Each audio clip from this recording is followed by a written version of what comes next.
Good afternoon. We call this meeting of the Planning and Zoning Commission to order. Would you join me in saying the Pledge of Allegiance? Pledge allegiance to the flag To the flag of the United of the States United of States of America, America, and to the republic for which it stands, one nation, Under God. under God, indivisible, Liberty and justice for all. You know. That's pretty bad for a bunch of people who's supposed to know. Are you still muted? No. I don't know. Let's take roll call. Neil Tucker, are you online? Yes, I'm here. All right, thank you. Ms. Fickett? Here. Mr. Gonzalez? Present. Mr. Umbries? Here. Mr. Benedict? Here. Mr. Limbach? Present. And Chair is present. So we do have a quorum. Next on our agenda is call to public. Pursuant to ARS Section 38-431.01H, this is an opportunity for the public to comment. Individuals are invited to address the Commission on any issue within the Commission's jurisdiction.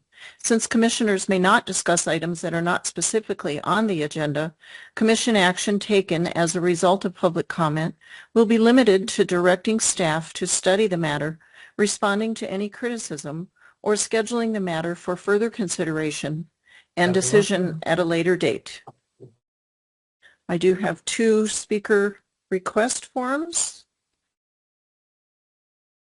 First one is Brian Bowers. You are present. Please come to the microphone, sir. State your name and address. And you have 3 minutes.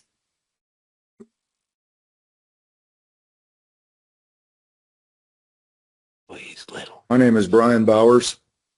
My address was 1609 East La Mirada Drive. It is in District 2 out by Leslie Canyon. I'm here today because I don't believe I accurately conveyed the imminent danger that a resident 10 acres away from my parcel poses to the safety of the public and to myself. And I do mean imminent danger of wildfire, because his property that he is purchasing is loaded with petroleum-based accelerants.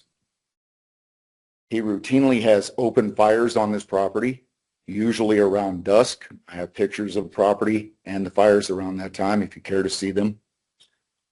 There is no one out there in my area to provide any type of fire services. And this resident, and I say resident because he does not own the property, he's purchasing it, is living out there with no permits and no way to contain a fire.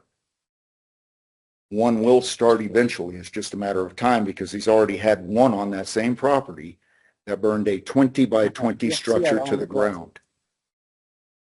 Okay. Sheriff's Department went out, they put out that previous fire, and like I said, it burned a 20 by 20 structure to the ground. It's just a matter of time before he has another one. I'm a disabled vet. I blew my knees out. I tore my spinal cord up. I have multiple injuries that keep me from being able to run away from a fire. I would really like to not die in a wildfire. And I think the Board of Supervisors, as well as the Planning and Zoning Commission, should be able to help me out with this. Like I said, I have pictures if you'd like to see them. The last thing I'd like to say is the last time I spoke to someone, they spoke to him. He responded by putting two tombstone-shaped markers in front of my driveway. I think any reasonable person would see one that says, "I smell a dirty rat," and underlines it 3 times with the word "beware," and then sees an epitaph on another headstone-shaped marker. Wow. Would take that as a death threat. Not what the sheriff's officer said it was, just freedom of speech and warning other neighbors that I might be a dirty rat. If you go to my property and look around, I'm the only one out there for miles in any direction. If there were other neighbors, you might be able to say, okay, he's warning other people I'm a dirty rat. However, There's no one out there but me and him. I appreciate your time. I That have hurt. the pictures if you want to look at them. Thank you, Mr. Bowers. Who do we have online that needs to mute? Please mute your microphone if you're online. I believe Ms. Burgess, your microphone's open. If you could shut that off until we call on you. Thank you. Thank you. Our second public speaker is Cheryl Knott. I believe she's online. I am, thank you. I live in the Pierce Sunsites area. Pima County signed a 5-year non-disclosure agreement with Amazon to keep information about their Project Blue data center secret. Once the secret got out, residents protested loudly, and Tucson ultimately pulled out of the deal. I hope that the planning and zoning workshop this afternoon isn't a first step toward a data center that Cochise County officials are already discussing with Amazon, Microsoft, Google, or some other corporation. The Wilcox and Douglas basins cannot support the high level of groundwater extraction that a data center requires. The Department of Water Resources order to create the Wilcox Active Management Area noted significant and recently accelerating declines in the water table levels, as well as extensive earth fishing as the levels drop. The largest groundwater user in the Wilcox AMA just agreed to help local residents whose wells have gone dry, and they agreed to fallow some of their cropland. These are obvious signs that the last thing we need is another industrial user of massive amounts of groundwater. In the desert, groundwater is a finite resource. There are lots of possible land uses besides data centers that don't involve destroying our aquifers. Thank you. Thank you, Ms. Knott. Is there anyone else online for call to public? Hearing none? Is that where I would come in about issue of rezoning next to me here in Wilcox? No, when that item comes aboard, we'll ask you to speak. Thank you. Thank you. At this time, we need to have elections. This is the 2026 annual meeting of the Cochise County Planning and Zoning Commission.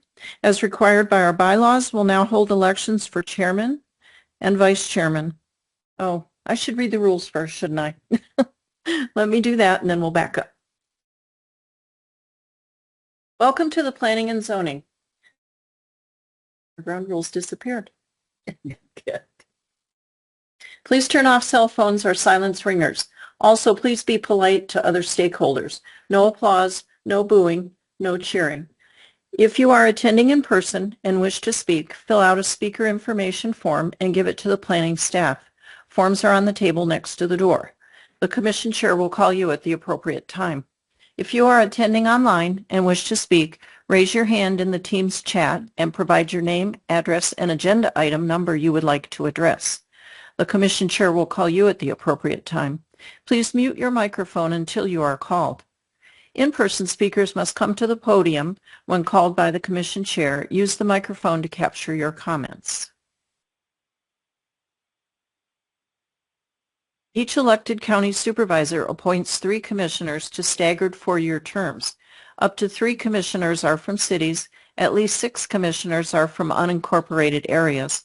A commissioner's service is pro bono. A quorum is 5 commissioners. Special use dockets are approved by this commission. A majority vote passes a motion. A tie vote triggers a rehearing at the next meeting. Appeals of special use decisions are heard by the Board of Supervisors. Appeal procedures can be found on the county's website.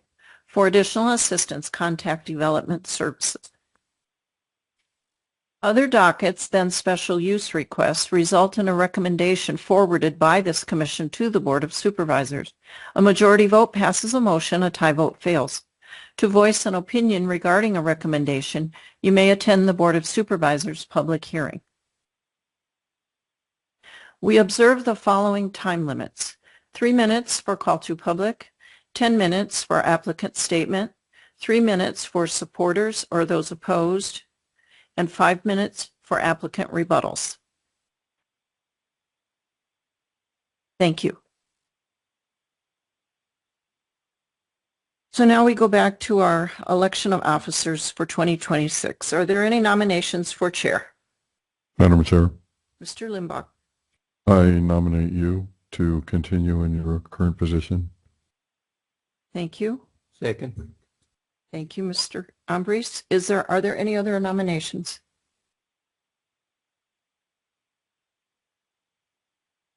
Hearing none, nominations are closed. I will accept the nomination. Thank you. And we do not need a voice count, as we can approve this position by acclamation. Is there anyone in opposition? Hearing none, I thank you for your trust. Vice Chair. In a similar fashion, we need to hold an election for Vice Chair for 2026. Are there any nominations? Madam Chair, Mr. Gonzalez. I nominate Robert Montgomery for Vice Chair. I'll Thank you. second. Thank you. Are there any other nominations for Vice Chair? Hearing none. Seconds are not required for officer nominations. Nominations are now closed. And I think we have to assume at this point that Mr. Montgomery will accept. We will confirm with him at a later date. Thank you very much.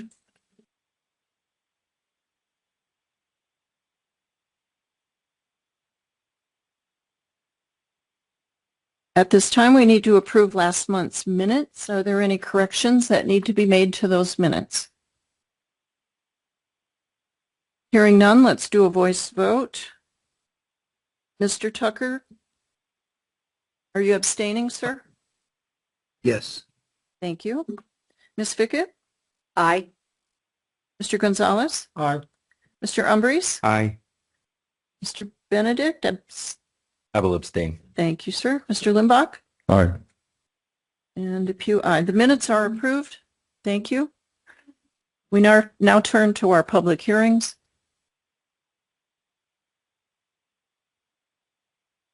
Docket RZ 25-18, Joe Hines Road at Packing Plant Road. Applicant requests rezoning of a portion of that parcel. The applicant is Stan Chafin. Are you present? Yes. Thank you, sir. May I have a motion, please, to approve RZ 25-18? Madam Chair, Mr. Limbach? I move to recommend approval of docket RZ 25-18 to the Board of Supervisors without special conditions, rezoning 5 acres out of tax parcel 202-24-001C from R36 to GB, the factors in favor constituting the findings of fact. Second. Thank you, Mr. Gonzalez. Mr. Taylor, could we have your report? Thank you, Madam Chair, Commissioners. This is the staff presentation for docket RZ 2518. The applicant again is Stan Chafin. The property is located at the southwest corner of Joe Hines and Packing Plant Roads. This would be a rezone to GB on 5 acres out of APN 202-24001C. Property is currently zoned R36. The plan designations are developing, and GB is consistent with that plan designation. Current use of the property is agriculture. The property owners do have a chicken coop, as well as they do grow vegetables on the property, on the southern portion of the property. The 5 acres in question are currently undeveloped. They propose some commercial uses in the future. Property is located approximately 3/4 of a mile north of the City of Wilcox municipal boundary and Supervisor District 3. Again, the property is zoned R36. The applicant is requesting a rezone of 5 acres of that parcel. Comprehensive plan designates the property and all properties within about a half a mile of this intersection as developing, and GB is consistent with that comp plan designation. You'll note the RU2 zoning to the south and east, that was done back in 2012, so that's been some time ago. The applicant has provided a survey as needed. Whenever we do split zone a property, we do require a rezoning with a legal description as well as a plat to demonstrate what that rezoning area looks like. The applicant did provide a rough graphic showing the proposed area for development. And again, that's at the hard corner of Joe Hines and Packing Plant. These are a few drone images. This would be viewing to the southeast,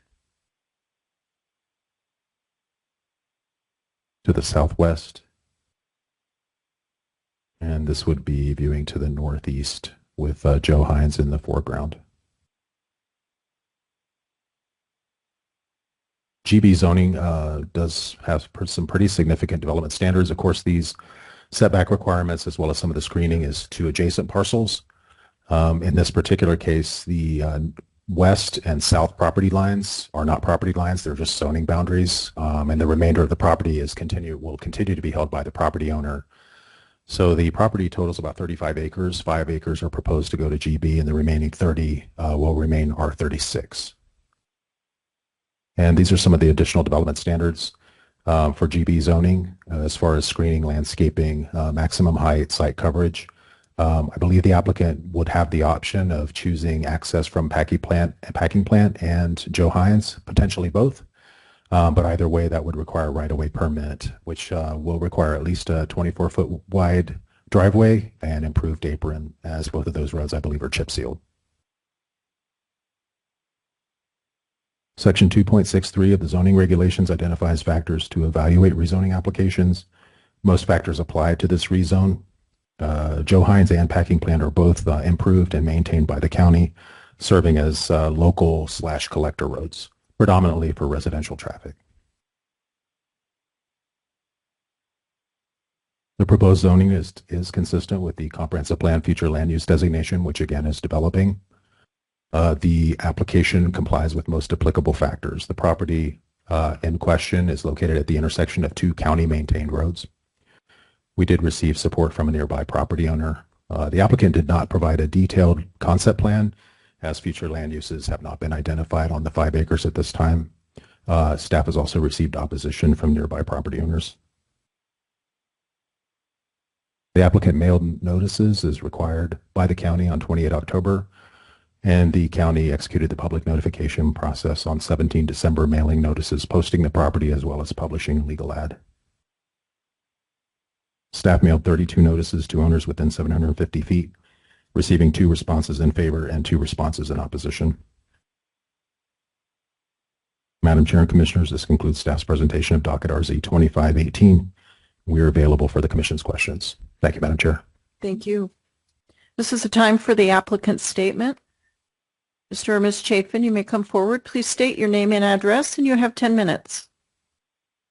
We live at 1835 West Heatherland Lane Road. My name is Stan Chaffin. And I'm Sancy Chaffin. We're wanting to rezone this for future development. Basically, just mainly for the future. And probably open up a Farmers market. farmer's market right there. So we don't have to go so far into Tucson and stuff. It would be convenient.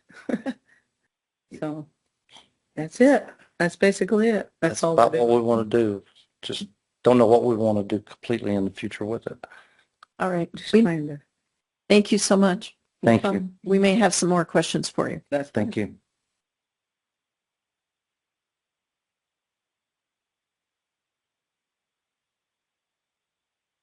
This is the time to hear from other speakers, opposed or in support of. I do have some speaking form requests. Raymond Schnarr. Come forward, sir.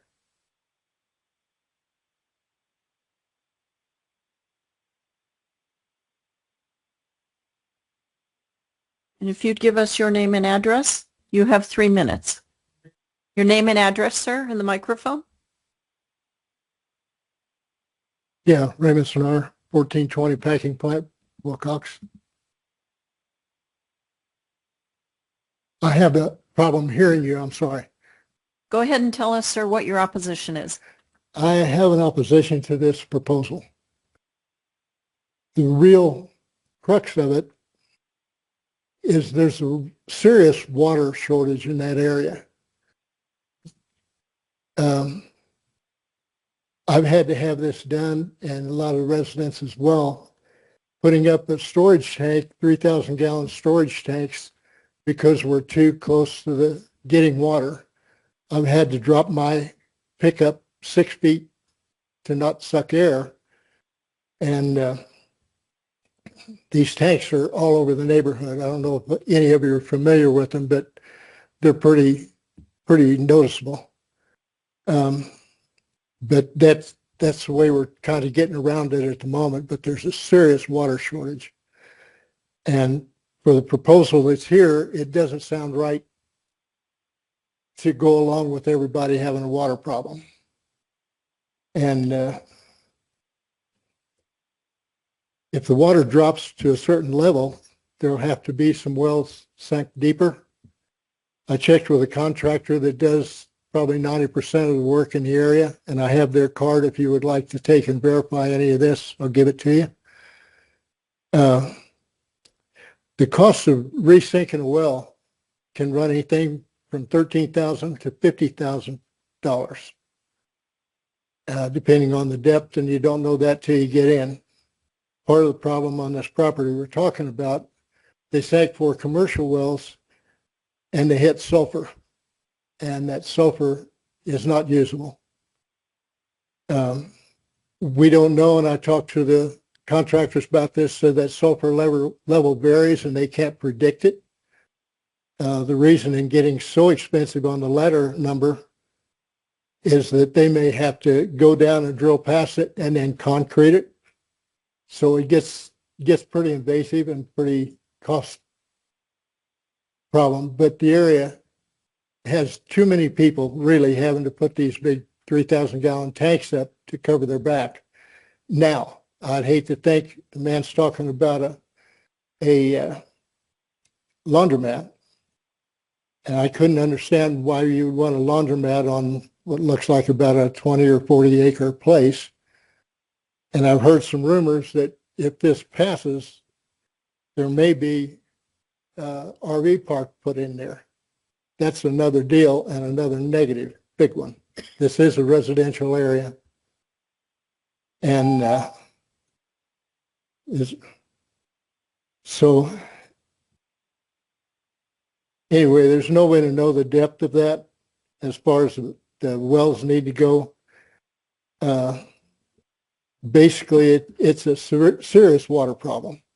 And to put something like a laundromat in, especially if it's an RV park, now you're talking a lot of people, that's a serious problem. Yes, sir, Mr. Shar, your time is up. Oh, I'm sorry. Well, thank you. Karen Wood?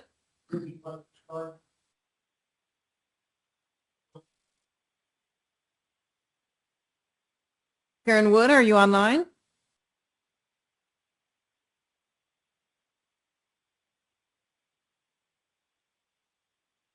So she has also registered opposition.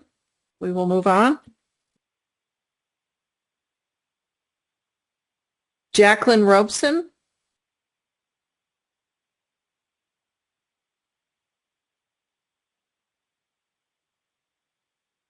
Thank you, ma'am. Name and address before you begin. 3 minutes.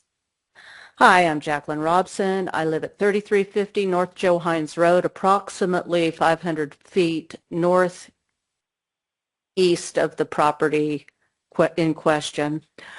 I have talked to several of the neighbors. Oh, I do not support this request. We're concerned about the water usage out there. There's talk about putting in a laundromat for a business. I feel that the wells in the area cannot support this. And we've noticed a difference in our water when Mr. Chafin turns on his water for his crops that he grows. Well, he grew last year. We don't want any more traffic in our area from this farmer's market that he's trying to build to. It was bad enough when we had Summit lines going to and fro, trying to put in that power line from here to New Mexico. And it got to be a regular highway, and we didn't like the traffic then. So they're finishing their project. Now there's less traffic and we like the way it is now. Like back to his farmer's market, I don't understand why he thinks he could put in a farmer's market when we have Apple Annie's and there's an established farm and orchard. I don't see it happening, but if they want to try, they can try.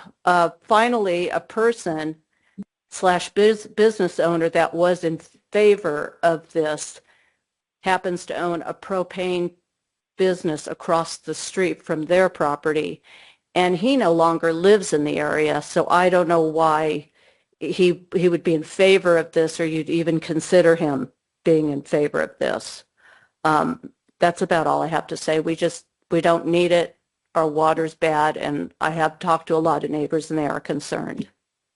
Thank you for your time. And thank you for your comments.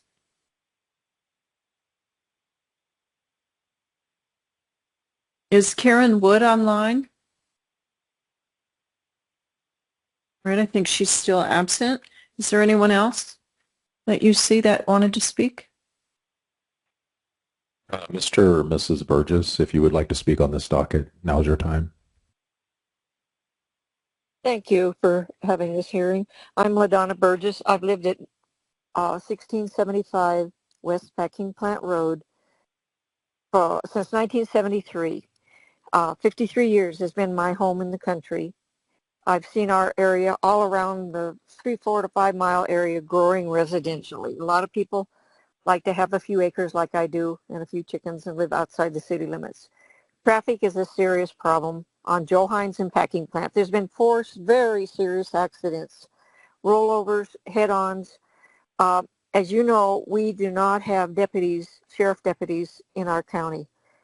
There's one deputy from Texas Canyon to San Simon, and if there's accidents and the speed is outrageous, there's so many more people, residences out this way, that traffic, it goes by my house 24/7, ripping and roaring.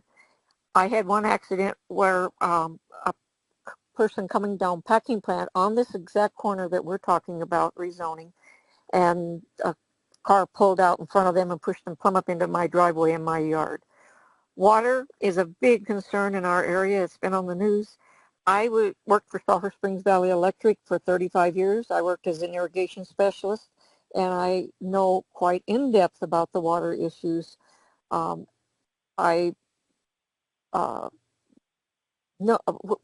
the property right across the road that Chapin's own, if they wanted to put a laundromat in, first of all, I don't know why people would go to a laundromat out in a rural area or go to do their laundry when they're picking produce.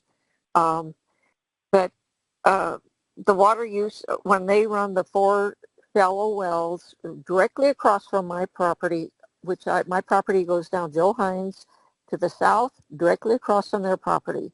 I live on the corner of Joe Hines and Packing Plant, directly across where they want to have this U-Pick laundromat and traffic turning in directly across from my yard, where I've lived for 53 years, wanting to live quietly in a rural area.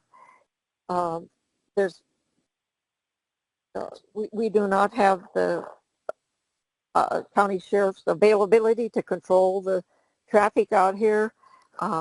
We have it would increase the traffic right across from my house, and the noise and the country living lifestyle. You know, I enjoy the sunsets looking west across that property. I have no issues with my neighbors. They've been very nice, the Chapins. I asked them why they didn't do this down right across from MP Propane a half a mile south on Joe Hines, rather than putting it and if they have an entry coming off a Packing Plant and off of Joe Hines directly across from I live right on the intersection, Joe Hines and Packing Plant. There's going to be many more accidents. There's going to be noise. The noise is going to be an issue with all the traffic coming there. I want to keep this area residential, which it is within a 5 to 10 mile radius around us, with very, very few businesses that weren't there, like the Packing House, which was there 50 years ago, a mile away.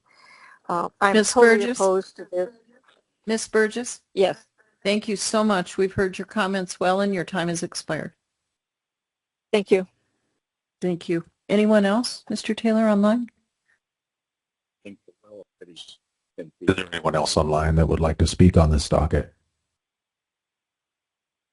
Yeah, my name's Brian Giannini. I live catty corner to them on corner of Joe Hines and Packing Plant. I had to put in one of those 3,000 gallon water things just so I had water. It cost me $12,500 to have it put in. And I'm running a well at about the same depth because the guy who did mine, they actually called him to activate those wells, and he said he wouldn't do it because they're residential wells, and they activated them themselves. I also got notification that anything that's used for farming, they're supposed to have meters on them. If I'm incorrect, then I'm sorry, but that's what I was told, and I know they use all 4 of those, and I don't see a damn meter out there at all. Sorry about the word, but so he's not following the rules as they're laid out. And I heard also about the laundromat and the farm thing, and I don't like the traffic, and our water is already low enough, and it's cost me a fortune already. I'm on disability. I'm a disabled veteran. I don't need this another bill on my plate. I know that. And if they want to do this farm thing, then they should fix everybody's well that's anywhere near there to a depth that they don't have to deal with them overusing the water, especially if it's a laundromat or a commercial building site. It's going to be ridiculous. Not to mention the traffic. I already said the truth. That's all I had to say. Thank you. Anyone else?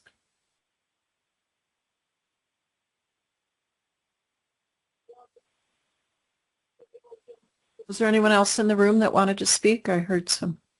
No. All right, then the public portion is closed. This is the time for the applicant to respond to what you've heard. You have 5 minutes, Mr. Chafin. Yes, ma'am. Number one, I didn't grow no crops last year. I got devastated by hail the year before, so there was no crops. I have 7 acres of pistachio that's on a separate well behind the property. It's all been done through the county. I'm ag exempt and all this stuff. About the laundromat and stuff, there was no laundromat ever going in. This person came, talked to me when I had an emergency at home. I have a 41-year-old stepson that has autism and disability, and he has Tourette's and bipolar.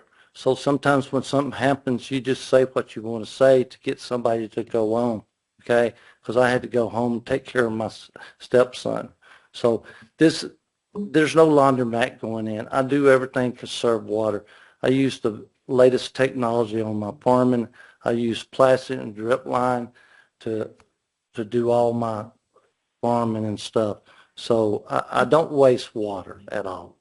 So the water issue is not an issue. That's all I got to say.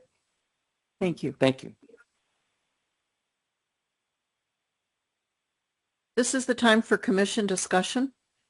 Does the commission have questions of the applicant or staff?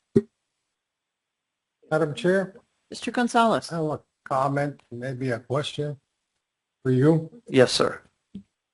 I sense that you are aware of the situation and have done what you can to conserve water and to utilize it wisely. Yes, sir. I commend you for trying to start a business that will contribute to the economic development of the area.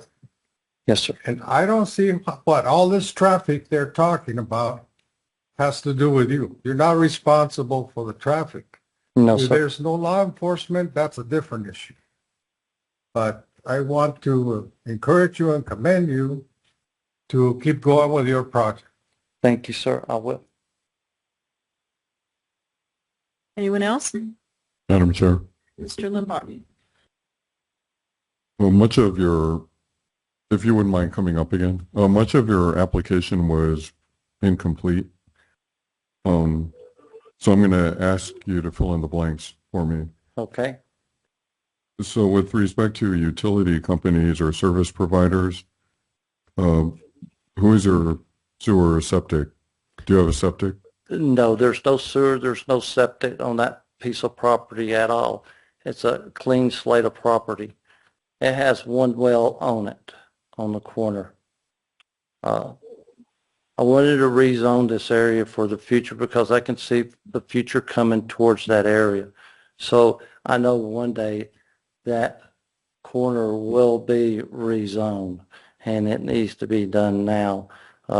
If there is a lot of traffic out there, it's no more than what I see every day. But your plan would be to put in septic at some point?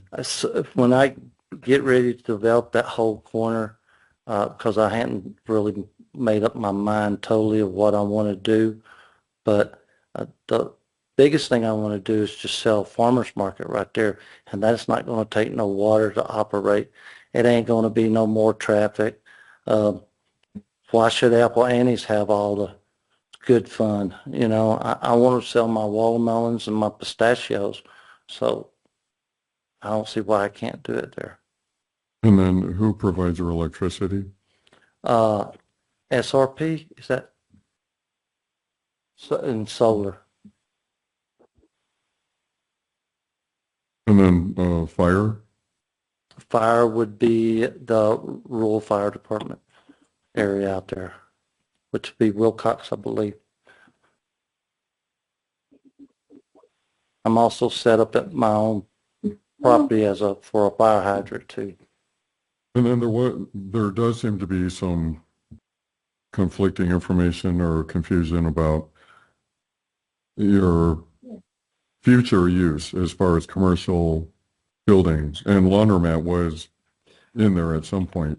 No, the laundromat wasn't in there. No, it was. It was I read a conversation that I had with the lady that was there on the corner.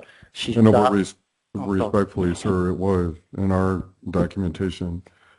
So my question to you is, and I can understand why your neighbors are a little concerned, because there's a lot up in the air as to what the future holds for the commercial use, which would require a lot of water use, I'm assuming.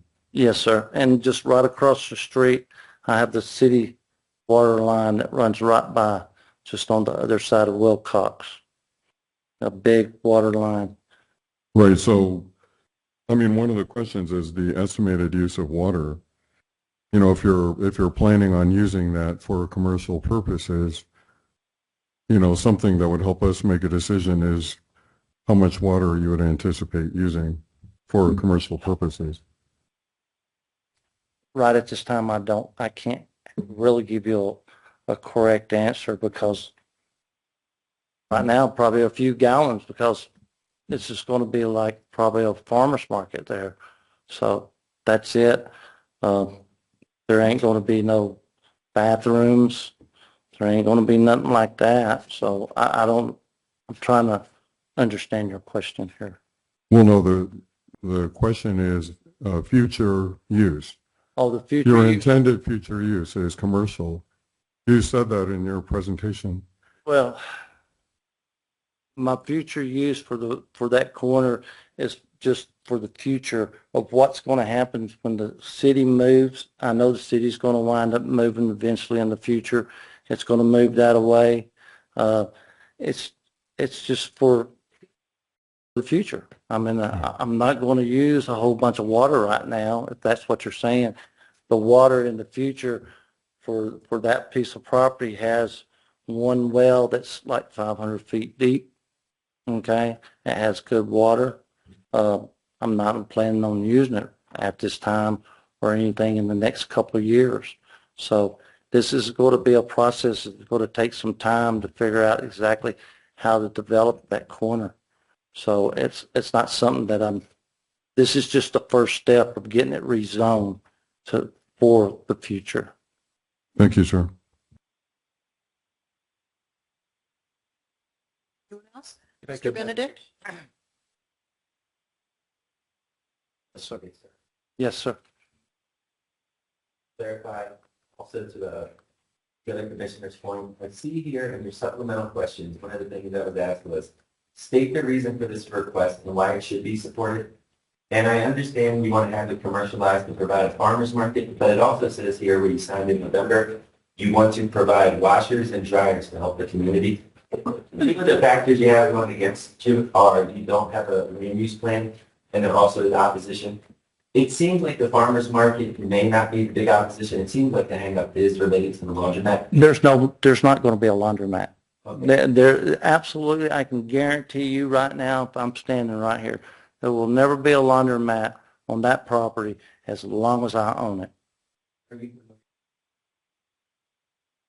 Yes. I don't know how to explain. Yeah, I was giving an example of what I wanted to do there because, you know, I just wanted to rezone for commercial for the future. I'm not going to put a laundromat. I'm not going to allow a laundromat go there because we do have probably a water shortage because of the cattle farms and stuff like that. But I'm not going to hurt my neighbors.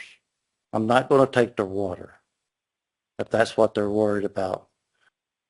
The traffic, I can't stop the traffic. The traffic is traffic. It's what it is.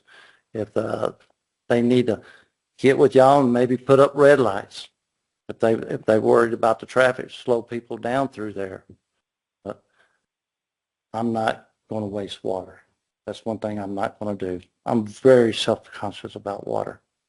Thank you. I do appreciate you your tape and traffic mulch and things like that. I think for agriculture wise, it seems like it's in the spot.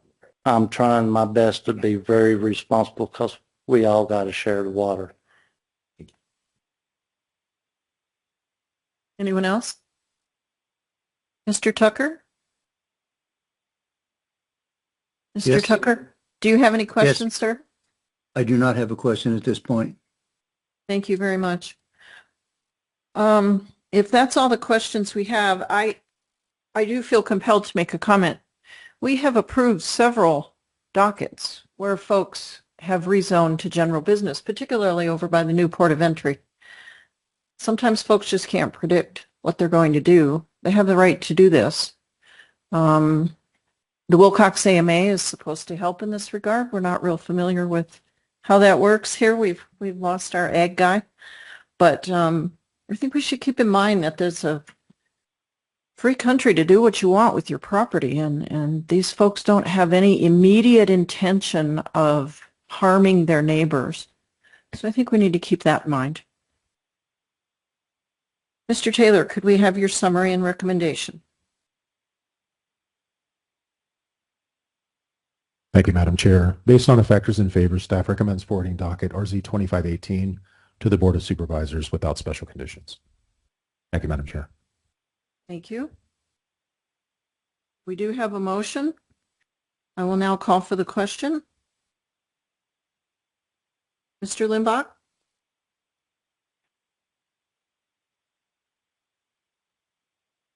I'll say aye. Mr. Benedict?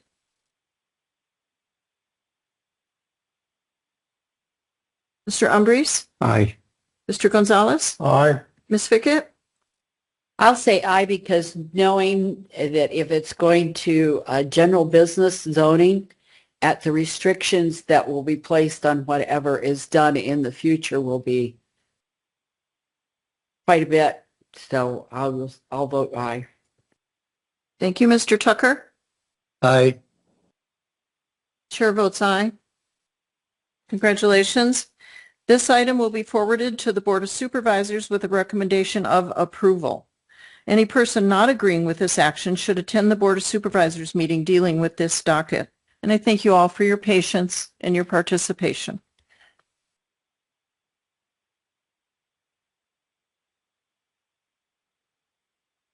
The next docket number is RZ 25-19 at Fort Grant and Ingram Roads. Applicant requests rezoning a portion of his parcel, R36 to RU4, which is a down zone in this case. Mario Hernandez, are you present? Thank you, sir. Could I have a motion, please, for this? Madam Chair, Mr. Limbach? I move to recommend approval of docket RZ 25-19 to the Board of Supervisors without special conditions. rezoning 5 acres out of tax parcel 202-05-001 from R36 to RU4. The factor is in favor, constituting the findings of fact. Second. Second, Mr. Umbries. Mr. Taylor, your report on this docket. Thank you, Madam Chair. This is staff presentation for docket RZ 2519. The applicant is Mario Hernandez. The property is located at 6305 North Fort Grant Road and encompasses 5 acres out of APN 202-05001. The proposed zoning for this 5-acre piece is RU4. RU4 is consistent with the current plan designation of rural. The existing use of the property is agriculture.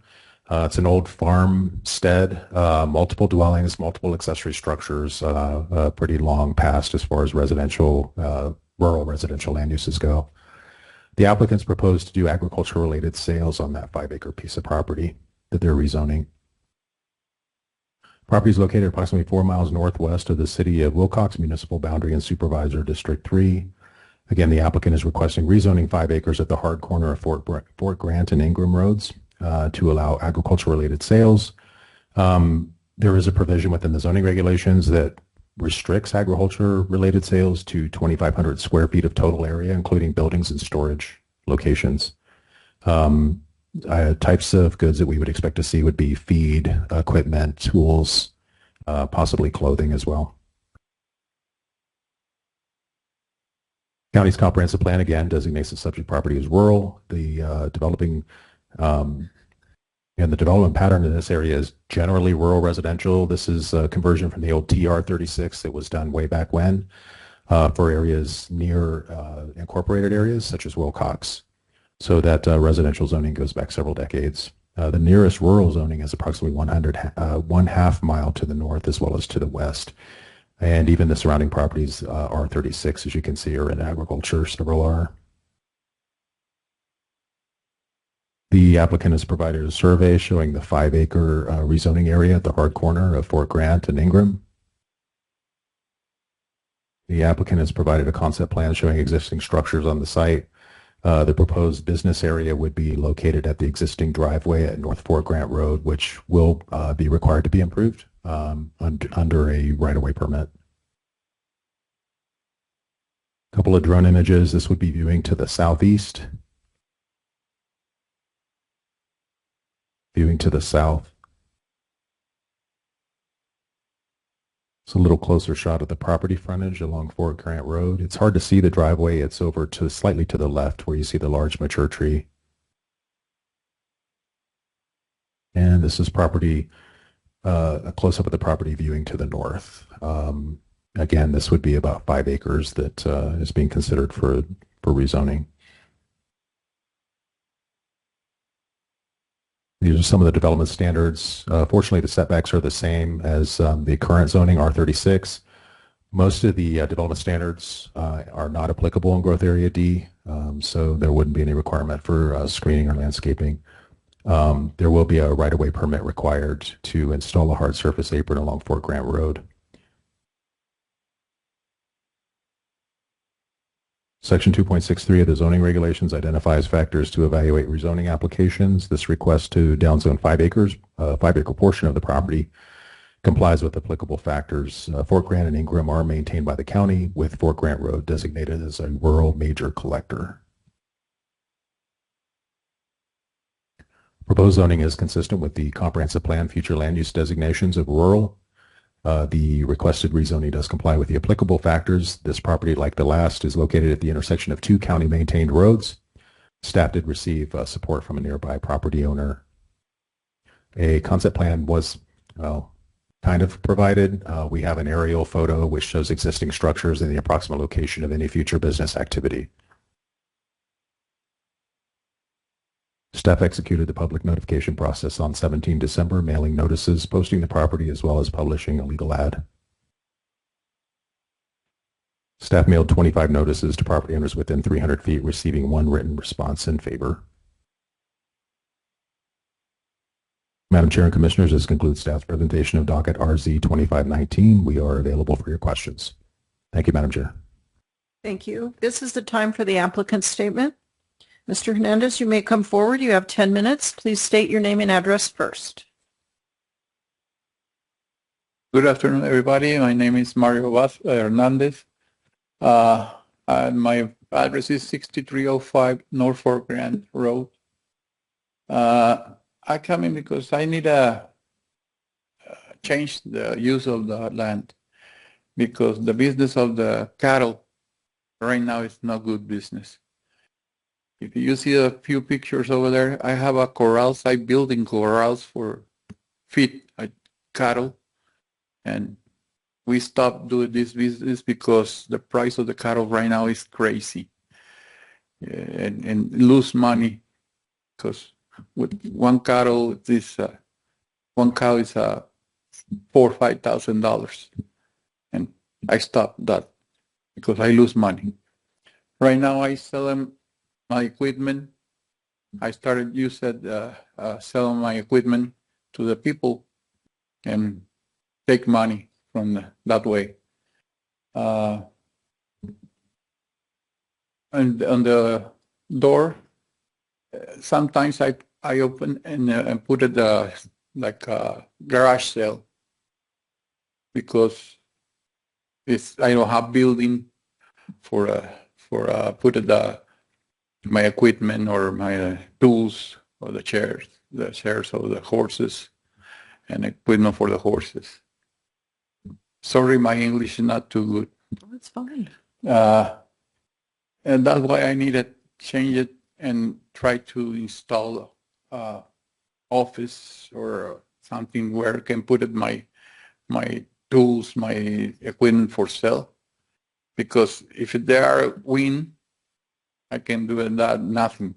And I need money because I need for food for my family and paying bills and everything.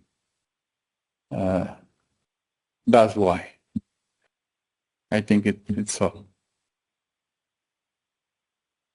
I don't know if you have a question or something. We might call you back. Thank you very Okay, much. thank you. It's a time for public hearing. We can take comments from other persons. Is there anyone online that would like to speak to this docket? Hearing none. Mr. Hernandez, do you waive your response time? The public portion is closed. We now have commission discussion. Do you have any questions for the applicant or staff? I have a question. Mr. Umbries. You had a feedlot there? I think that's what you said. What? You were feeding cattle in there? Before? Yeah. Mhm. And that last year is impossible. I sold the animals. When I sold it, the next week with that money, you can buy another cow because they're 20% more expensive. Those cows were your cows? They weren't the neighbors or somebody else's? No, nobody have animals right now. No, but your animals, when you had them there, Uh-huh. those cattle were yours? They weren't your neighbors or somebody else bringing them to you No. to feed them? No. Okay. No, but I buy it and sell them for myself. For yourself. And right now, if you see over there are trailers and trucks. I used it for moving my animals before. Now stop because no business. And I have for sale the trucks right now because I needed money back. And when I buy that property, I invest a lot of money because the old man they have before they're abandoned, no planting, no nothing. I put the pumps, I invested a lot of money. I workman, not I try to do it the correct.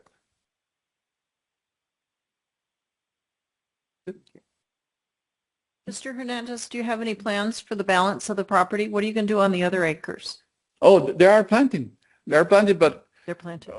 yeah, they are. I invested in the people, and then a lot of money, and the agriculture, they don't give it money immediately. They give it with the time, and we needed to have a money expense.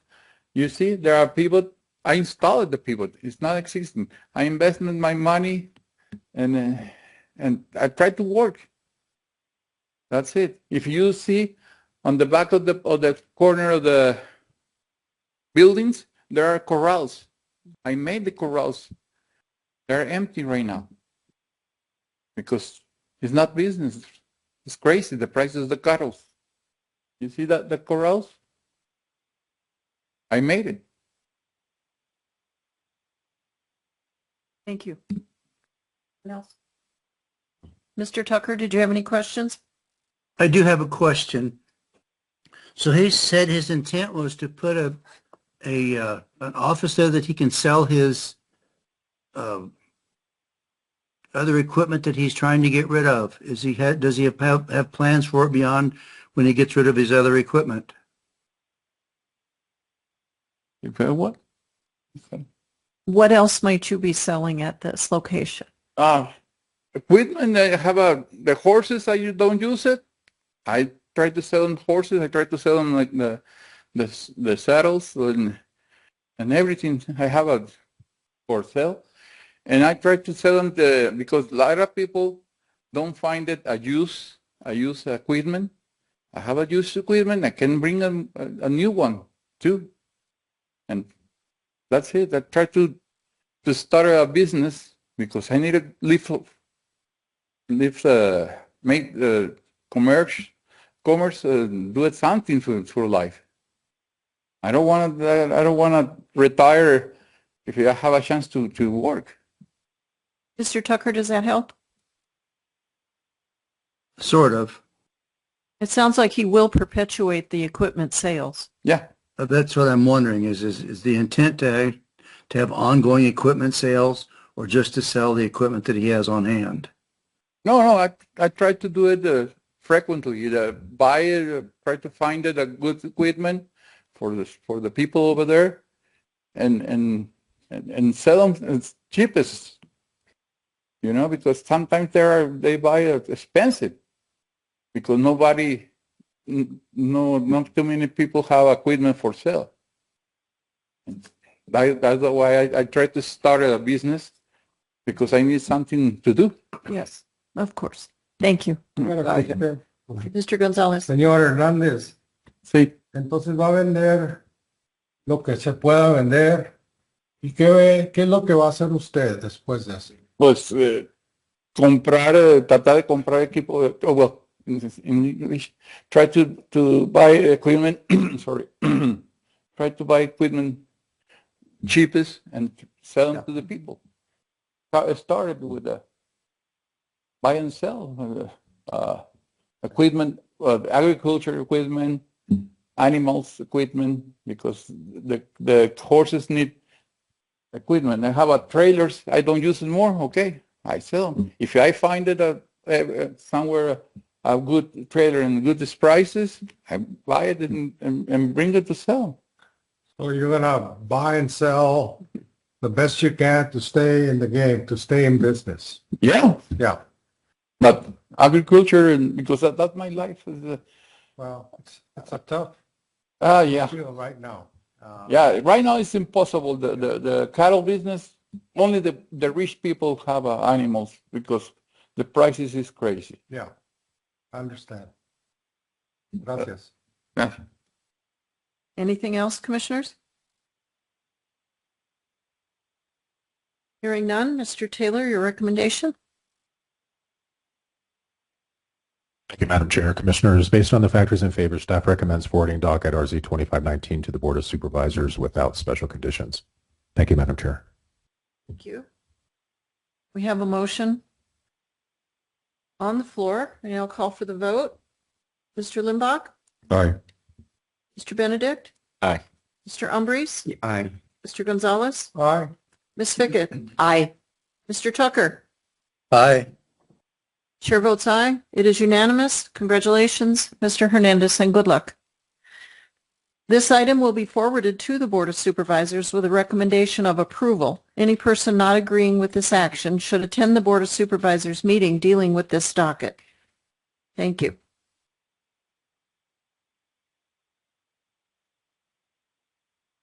Last up this evening is Special Use 25-31, Apache Trail Self-Storage. The applicant is Mr. Kirschman, Planning Services. Mr. Kirschman is here. May I have a motion, please, to approve docket? I move to approve docket SU 25-31 with conditions of approval recommended by staff. Factors in favor constituting the findings of fact. Thank you. Second? Second. Mr. Limbach, thank you. Mr. Taylor, your report? Thank you, Madam Chair, Commissioners. This is the staff presentation for docket SU 2531, a special use authorization request to allow a self-storage facility within an existing mobile home recreational vehicle park.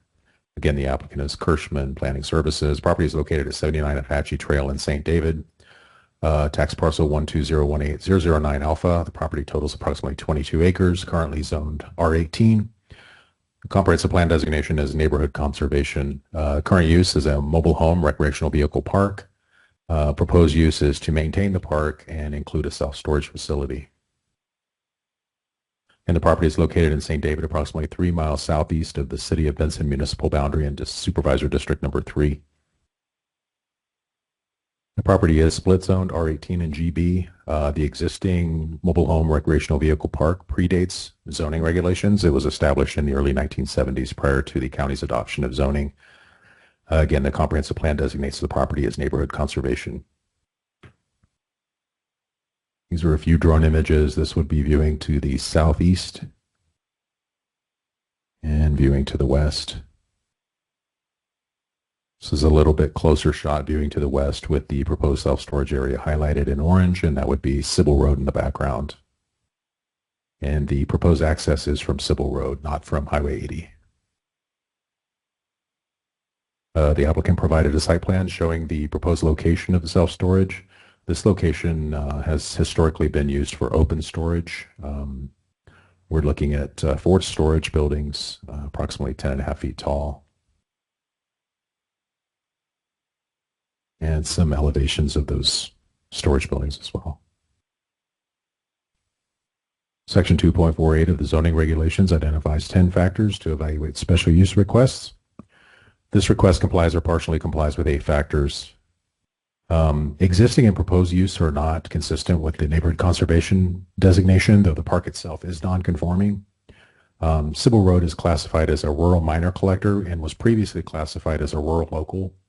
And it is predominantly used by residential traffic. One of the factors for special uses is whether or not the proposed special use uses a residential roadway. And in this case, it does, although the functional classification of Sybil has changed from a rural local to a collector. So that's why we're identifying this as kind of partially compliance, even though the current traffic pattern is largely residential, it is designated as a collector. The request complies with applicable factors. Staff did receive support from a nearby property owner, probably the most impacted property owner, in fact, one directly to the west along the alignment of access to the self-storage facility as proposed by the site plan. The proposed special use will be incorporated into an existing non-residential land use. We are concerned about potential off-site impacts on the residential properties to the north and the west, particularly from noise, vehicle traffic, potentially lighting. Not really sure if we're looking at lighting, but the county's lighting requirements for shielding would probably mitigate any lighting issues, but we are concerned about noise.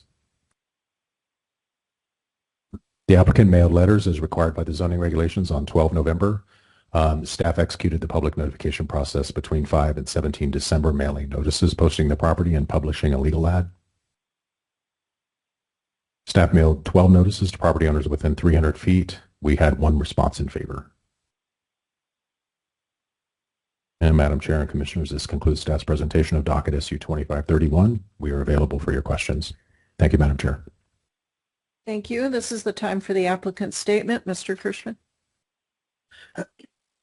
Good evening, Madam Chair and fellow commissioners. It's good to see you guys. Nice to see familiar faces and some of the new ones here. My name is Robert Kirschman. I'm with Kirschman Planning Services, and I'm representing the property owner this evening. Want to thank Matthew Taylor and all staff for all their effort that they put into the report. He did a great job covering it, so I'm not going to go through all of those, but I do want to go into two conditions of approval that we did want to have some discussion on. Those are condition of approval number 2, which states a 6-foot vegetative screen shall be reestablished along the west property line as required by BA 38609, and vegetation is required along the north and east property lines where natural vegetation is absent. This condition was imposed by a BA over 40 years ago. In 40 years, it has not been enforced by the county, despite the fact that numerous building permits have been issued inside the park, a rezoning has been approved on the parcel, and our client and the previous owner has not ever been notified by the county that they were deficient in landscaping until this meeting tonight. So we would request a waiver to that based on the fact that there's 40 years that have lapsed. There are legal precedences, both the lashes and the equitable estoppel, because it has not been enforced in that amount of time, nor has there been any notification provided to the property owner. We are also talking about a new project that is internal to this parcel. It is 225 feet approximately away from Civil Road. It has 2 rows of RVs that when they're full, this will be screened.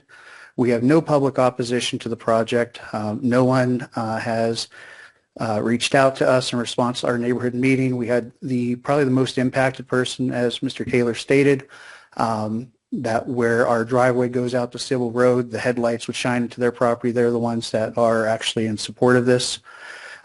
We are also in a water crisis. We don't need to be adding vegetative screening and further depleting our water. We do have both St. David water as well as existing. We have St. David water as well as wells on the property, but we don't need to tap into those unless absolutely necessary. The final point that I would make that this is in the comprehensive plan designation category C, and the placement of landscaping section 2.51.062A of our zoning of the county zoning regulations state placement of landscaping exemptions. The following shall be exempt from the installation and maintenance of landscaping, single household dwelling sites and all growth categories, and uses within category C and D areas. And I want to emphasize that that says installation and maintenance.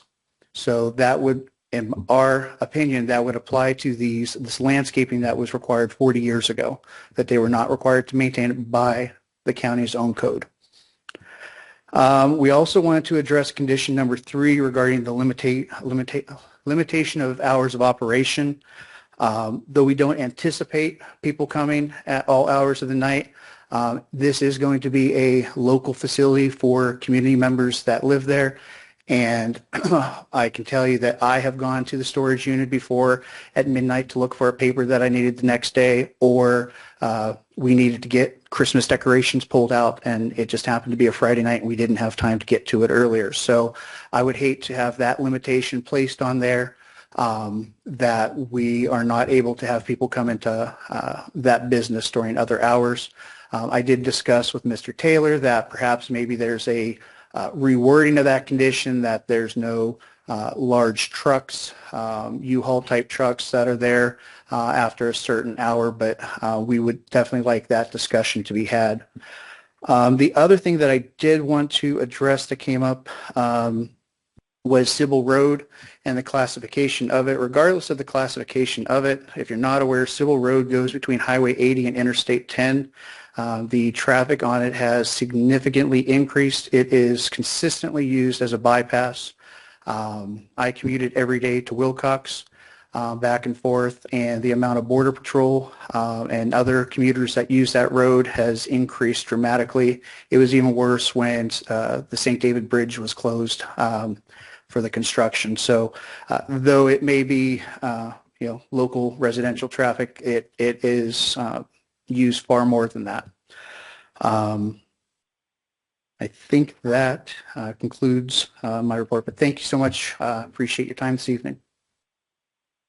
Thank you, Mr. Kirschman. Is there anyone online that wishes to speak about this docket?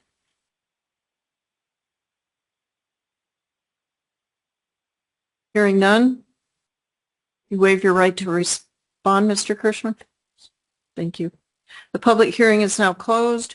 This is a time for commission discussion. Does the commission have questions for applicant or staff?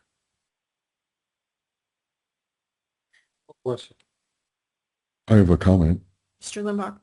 I myself am sensitive to the working families, and I personally don't like the idea of 24/7 lights and related noise. And I myself, having come from Los Angeles, rented a rental place, and I would go out at 10 o'clock, 11 o'clock. This was in an industrial area, and there was tons of noise associated with that. So I have a concern with that. I mean, I would like 8 p.m. to 6 a.m. 6 a.m. to 8 p.m. as opposed to 10 p.m., let alone 24 hours a day. Thank you. Anyone else? I do have some questions about the legal, Mr. Whitehead, if you could, about enforcing things that were done in 1993.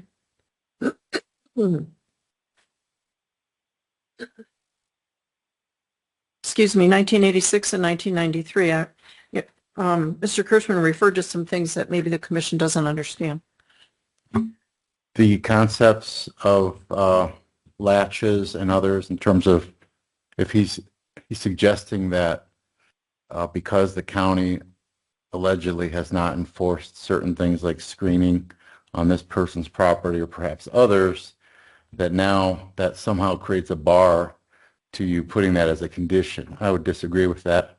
That could be a defense for further enforcement of his other properties, saying, look, you've waived your right or latches over these years, but the commission has the perfect right to say, well, we don't like the fact that maybe we didn't enforce, and we certainly want to have these things. And if you want us to give you some kind of, not really a right, but a privilege of what you're asking us to do, we certainly can put those conditions on it, including ones that you say we haven't enforced in other areas. So I don't believe that those would be actually limiting from the county's perspective. Thank you. And then, Mr. Taylor, can you address the, I think there were two opposing landscaping conditions in the growth area, C? I mean, I heard conflicting quotes. The reason for this condition isn't because it is contradictory to Growth Area C. However, we are instituting a new use of the property that goes beyond the existing mobile home and recreational vehicle use to include a self-storage facility, which we would expect would generate additional offsite impacts. And that's why we would ask that these former conditions, one of which, as Mr. Kirschman stated, was from a variance case in 1986, which authorized the expansion of this park. And that was identified specifically to include a 6-foot vegetative screen along the west property line to mitigate offsite impacts on those residences to the west. And a subsequent determination that was done with the reconfiguring of the park in the early 1990s mentioned landscaping was required. There is significant native vegetation around the perimeter of the property. We would ask that that would be filled in. We do understand the concerns about water conservation and the water usage that would entail. But we think that that would provide one of the best single defenses and one of the least expensive defenses as far as those offsite impacts on the adjacent parcels. So with the request for an additional use that requires a special use, that's why we're recommending the conditions. Thank you. Anyone else have any comment or questions? Yeah, I have a comment. Landscaping, is it required to be part of this condition? Because apparently the applicant said that the county did not enforce that screening or the landscaping. Can we still continue? Can we put that in our special use permit? Yes. We can? Yes. Okay. It's item number 2. Mm-hmm. Mr. Benedict? Just to follow up, Mr. Taylor, could you kind of expound on your previous conversations around possibly limiting traffic to large trucks, I believe you said? Sure, Madam Chair, Commissioner Benedict. Mr. Kirschman and I had a very brief conversation early on. His desire is for conditions 2 and 3 to be struck outright.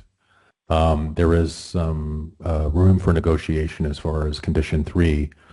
Staff's recommendation is that there's no customer traffic for the self-storage facility between the hours of 6 a.m. and 10 p.m.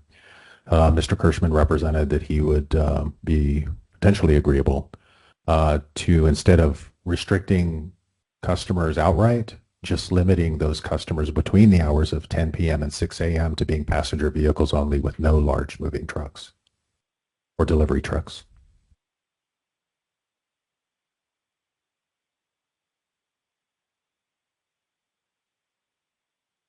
Can I say something on that? Mr. Whitehead? I just think that particular provision would be difficult to enforce in terms of, you know, keeping trucks from coming in there. If the gates open, they open, and signs aren't going to really be helpful for people who want to move in the middle of the night. Thank you. Mr. Kirschman, you want to weigh in for the sake of conversation? So for the sake of argument, using that logic, the entire condition is largely unenforceable unless neighbors are going to complain, which they have already not complained. The county has already proven that they do not have enough enforcement to enforce the rules and regulations that are on the plate right now. You take the solar plants and the amount of dust that's coming across and them not being able to enforce that. We have landscaping that hasn't been enforced for 40 years. I understand that the county is short on staffing. But if we want to say that we can't enforce trucks after 10, we can't enforce customers between 6 and 10 as well. My only response is that he could certainly have gates that are coded and set for time periods where they don't open past 10 p.m. for anybody. I would throw out a midnight, change 10 p.m. to 12 p.m. And Madam Chair, if I may, the other thing I would like to throw out too is that this is internal to the applicant's park that he owns. This is not adjacent to neighbors. It is inside his park. So if there's any noise that's being generated, the folks that are in his RV park and the mobile home park are going to be the ones that are going to be impacted first. And so you can see on the aerial photo right there, we're 225 feet away from Civil Road. The parcel to the back, that's all vacant back there. There's already vegetation on their side over there. If we're required to put vegetation in there, we're also going to have issues with engineering and natural resources because that is a drainage channel back there. So we're going to have a difficult time with them. This is also in a flood zone. So we're going to have to elevate the buildings. And we're going to have to deal with drainage on that side of it already. We don't need to be impacting the drainage along Civil Road. If we were to put in landscaping, it's going to probably end up being in the county right away or along that old fence. There's minimal areas to provide landscaping. And to what benefit? It's not screening this project that is before you. And I understand the commission has the complete right to impose new conditions on a project. But if we were proposing something on Civil Road, I'd stand here right now and tell you we absolutely should, and shouldn't be 1 gallons that the Board of Adjustment required 40 years ago. It should be 24-inch box trees that's put along that road. But here we are, we're internal to the project. And so I would respectfully request that you reconsider that, and I'll be happy to have any discussions with any of you on this. Ironically, that was my comment when I was reading this earlier. I said, oh boy, the neighbors in the Goodman Park are going to hate this noise in the night. Yep. So thanks, Mr. Kirschman. Anybody else? So at this point, is there any motion to change conditions? Hearing none. Mr. Taylor, your recommendation and summary, please. Thank you, Madam Chair and Commissioners. Based on the factors in favor, staff recommends approval of docket SU 2531 to allow a self-storage facility within an existing mobile home RV park with the following conditions. Number 1, a county right-of-way permit is required at Civil Road and Ray Street, which is a street internal to the park, for a hard surface apron Number 2, a 6-foot vegetative screen shall be reestablished along the west property line as required by BA 38609, and vegetation is required along the north and east property lines where natural vegetation is absent. Condition number 3, storage unit access is limited to 6 a.m. to 10 p.m. 7 days per week. Standard conditions relative to condition acceptance, permitting timeframes, and modifications to an approved special use remain in effect. Thank you, Madam Chair. Thank you. We do have a motion on the floor. I'd like now to call for the vote.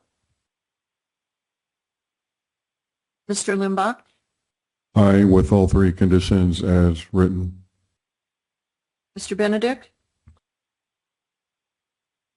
Mr. Umbries? Aye, with the 3 conditions. Mr. Gonzalez? Aye. Ms. Fickett? Aye. Mr. Tucker? Aye, with all 3 conditions as specified. Thank you. The chair concurs. It is unanimous. Any individual disagreeing with this action has the right to appeal to the Board of Supervisors within 15 days. An application for appeal is available from the clerk at the office Monday through Friday, 8 to 5, or online at cochise.az.gov. I thank you.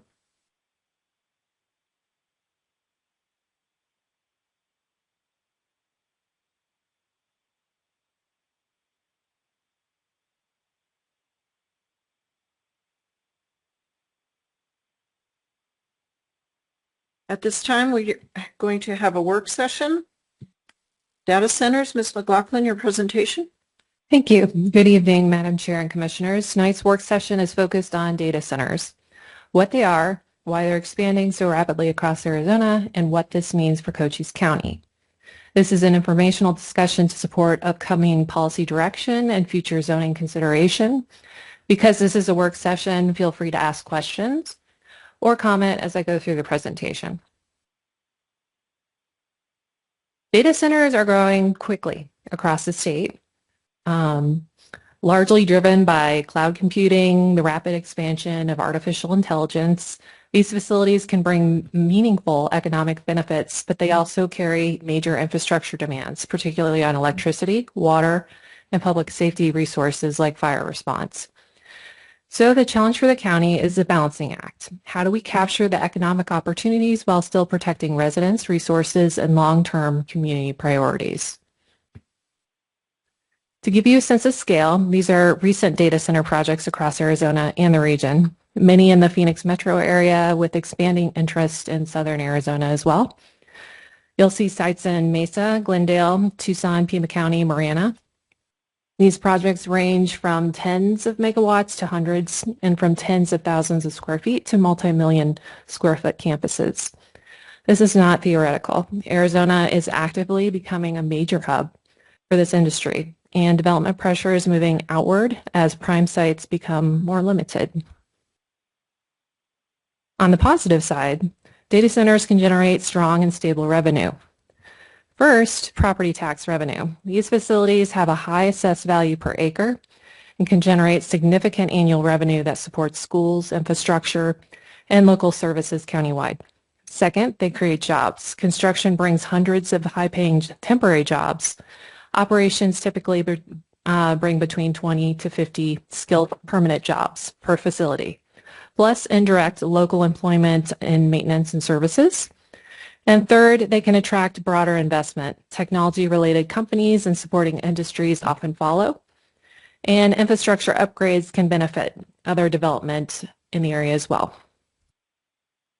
On the other hand, the impacts are real and can be significant. Power demand is often the biggest issue. Some facilities can require 100 to 400 megawatts, which can equal the electricity use of tens of thousands to hundreds of thousands of homes. That can drive new transmission needs, grid upgrades. Water demand can also be substantial depending on the cooling type that is used by the facility, sometimes as much as 100 to 200 million gallons per year. There are mitigation strategies, including air-cooled systems, recycled water, but these needs must be evaluated early. And finally, fire safety. These sites contain dense electrical equipment, generators, and battery storage, and require a robust suppression system. in close coordination with emergency services. At the state level, right now, oversight is limited. That means local governments are primarily the regulators. Counties have authority under our Arizona zoning enabling statutes to establish zoning standards and land use requirements. Data centers are typically treated as industrial uses, but they are not currently explicitly listed in our zoning regulations, which is important because without clear definitions and site development standards, applicants and staff lack predictability and the county lacks defensible tools. In practice, local zoning ordinances become the main mechanisms for managing these potential uses. So I'm going to do a few case studies from Arizona. The first is Maricopa County, which recently adopted a major ordinance update in December 2025, just a few weeks ago. Their approach allows data centers in specific industrial districts and pairs that with standards aimed at infrastructure coordination, especially around power, water, and emergency services. Their goal was to streamline approvals while still addressing impacts. That reflects the reality that Maricopa has emerged as one of Arizona's primary data center hubs.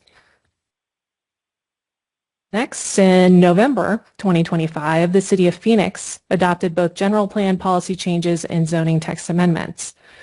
Their approach is a strategic siting framework guiding data centers towards locations with adequate electrical capacity, water availability, and strong fire risk mitigation. What Phoenix shows is that proactive regulation can create predictive rules for developers while still also protecting public resources and ensuring transparent public processes. Mesa takes a more controlled approach. Data centers are prohibited in conventional zoning districts and are only allowed through a planned area development or PAD. That means proposals are evaluated case by case through a comprehensive specific plan process, allowing the city to negotiate conditions and address infrastructure impacts individually. Mesa's approach is an example of maximum local control while still allowing data center development under specific conditions. And finally, Marana also emphasizes strong local control. Data centers are not permitted as principal use unless explicitly approved through a specific plan or zoning amendment. This approach is common for smaller communities that want to protect character and ensure thorough public review, including commission and council hearings. The key point is that it's better to establish clear standards before any pressure is present or increases. And this slide summarizes how these jurisdictions I just mentioned compare, what approvals are required, what development standards are used, and how restrictive each approach is. The takeaway is there's no single best model, and it's a very new use that we're seeing. But there are clear patterns. Jurisdictions that plan ahead tend to have smoother processes, fewer disputes, and stronger defensibility when impacts become controversial. This is a reminder of the political reality. In December 2025, Chandler faced a high-profile rezoning proposal tied to an AI data center. Despite significant outside pressure, officials rejected it. The case reflects a growing tension in Arizona, the economic pressure versus community expectations and local control. The key message for Cochise County is if we wait until a major proposal arrives, we may find ourselves reacting under pressure, which we want to avoid. So, as we consider how Cochise County should address this issue, there are a few major categories of consideration. First, zoning compatibility. Where could data centers appropriately locate, and what standards ensure compatibility with neighboring uses? Second, infrastructure capacity. Do we have sufficient power, water, fire protection resources, and what upgrades would be required? Third, environmental and community impacts, including noise, heat island effects, visual character, lighting, wildlife habitat concerns. And finally, clear regulatory language. We need standards that give applicants certainty, protect residents and resources, and support consistent decision-making, which is fair. So to close, here are the next steps in the process. On February 11th, the idea is to bring forward for public hearing before the Planning and Zoning Commission a recommendation, a strike through and underline of an ordinance. Then on March 10th, it would go to Board of Supervisors for public hearing and final action. It's best case scenario. That concludes my presentation. I know this is a lot of information. I'm not expecting immediate answers or feedback, though I'd appreciate any questions, first impressions, or areas you'd like us to explore further before I return with some draft language to you guys. And like I said, that's best case scenario. If we need more time, we can always do an additional work session with a strike through and underline version. Thank you, Ms. McLaughlin. I have a question. Do we have any data centers here in Cochise County within the cities or the county? Nope. Is Cox classified as a data center? No. No. And that was my question. Because there is one, I don't know if it's a data center in Douglas. And Well, so- and one of the things we'll do within the ordinance is actually define what is a data center, which will add a little bit more clarity. So what is and what is not, because currently our zoning regulations do not address or define them at all. So is the, Is that Mr. Tucker? yeah, so is the plan to use existing definitions? Because I know that the federal government has gone through a bunch of efforts to sort of standardize what a data center is and what it isn't. And then I have a second question. Go ahead. We'd use best practices model language. We'd look at all what consistently Arizona has been using through their ordinances to define it. But again, as part of the ordinance, it's up for interpretation by the commission before we put it in the zoning regulations. Well, I think we have different conditions in Cochise County, and they deserve special considerations. We're not like Maricopa County and everybody else. We are an area that has a very fragile and valued environmental IQ. And so we need to protect what we have here and let other people do what they need to do. Just to make sure I understand this correctly, it says that annual electricity use equivalent to 75,000 homes on the small end. Last I checked, our whole county only has about 50,000 households total. Am I understanding this right? Yes. 60? Yes. So more, so we would be doubling With with one thing. Yeah. Okay. It's possible. It seems insane to me that the strain on our infrastructure, I can't even understand how one of these projects would work. Please. So that's my big concern, one of two. The first one being that our energy infrastructure is grossly inadequate. And in fact, the Trump administration is really big on AI data centers. He's arranging that they create their own power plants for each generator, or I'm sorry, each data center. And then my second is, my second question is about the revenue that's collected and how that's going to be used. Number one, how much and how is it going to be used? That's going to really benefit the people of Cochise County. The assessor would assess the value once it's improved, and it'd be based on the improvement value. So it would go into, just like any other use, that's the property tax for that specific property. And then how it is dispersed depends first on how it is and whether there's special districts in the area. So if there were school districts or So it would be a portion proportionate to what we've been doing. Right, correct. Could you give me an idea of the size or footprint of one of these smaller facilities? Are we talking 10 acres, 100 acres, 1,000 acres? Some of them can be significantly smaller. They can be 5 to 10 gigabytes or megabytes multiplied by 24. So the one that would be equivalent to the population, the residential population of Cochise County, is the one that was recently approved for Glendale. That's a hyper facility. That's a very big one. There are smaller ones though, and there are larger ones. It just depends. But I think it's helpful to put it in comparison to something like residential, where we have an idea. This is how much energy they use on average, as well as water, because we have those metrics and we can compare them to what's required by a data center. We do know data centers statewide already currently, I want to say, use 6 to 7% of all the energy in Arizona, and they're very new. So. Well, and there are data centers, and then there are AI data centers. So you have completely different categories. Did one of your slides have acreage? That was my No. question. What are we talking size-wise? We're going to use all of our electricity relative to household demand for one site. Is that a 10-acre site using a comparable amount? Is that 100 acres? They can be, I mean, a relatively small footprint. It's just housing computers. So it depends on the facility, how big it is.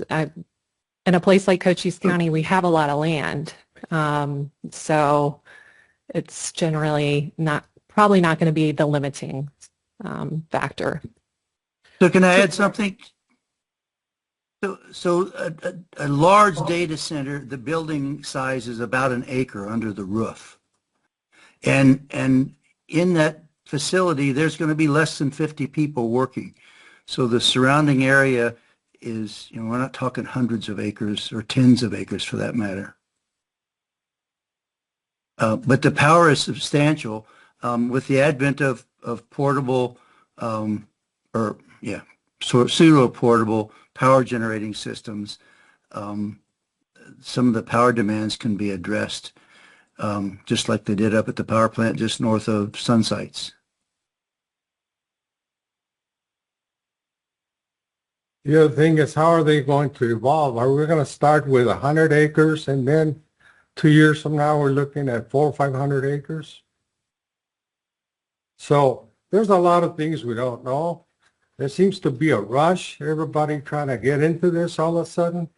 I don't think we're ready for that. We need a lot more information. We need to build up our confidence and our understanding of the long-term impacts, which we don't have.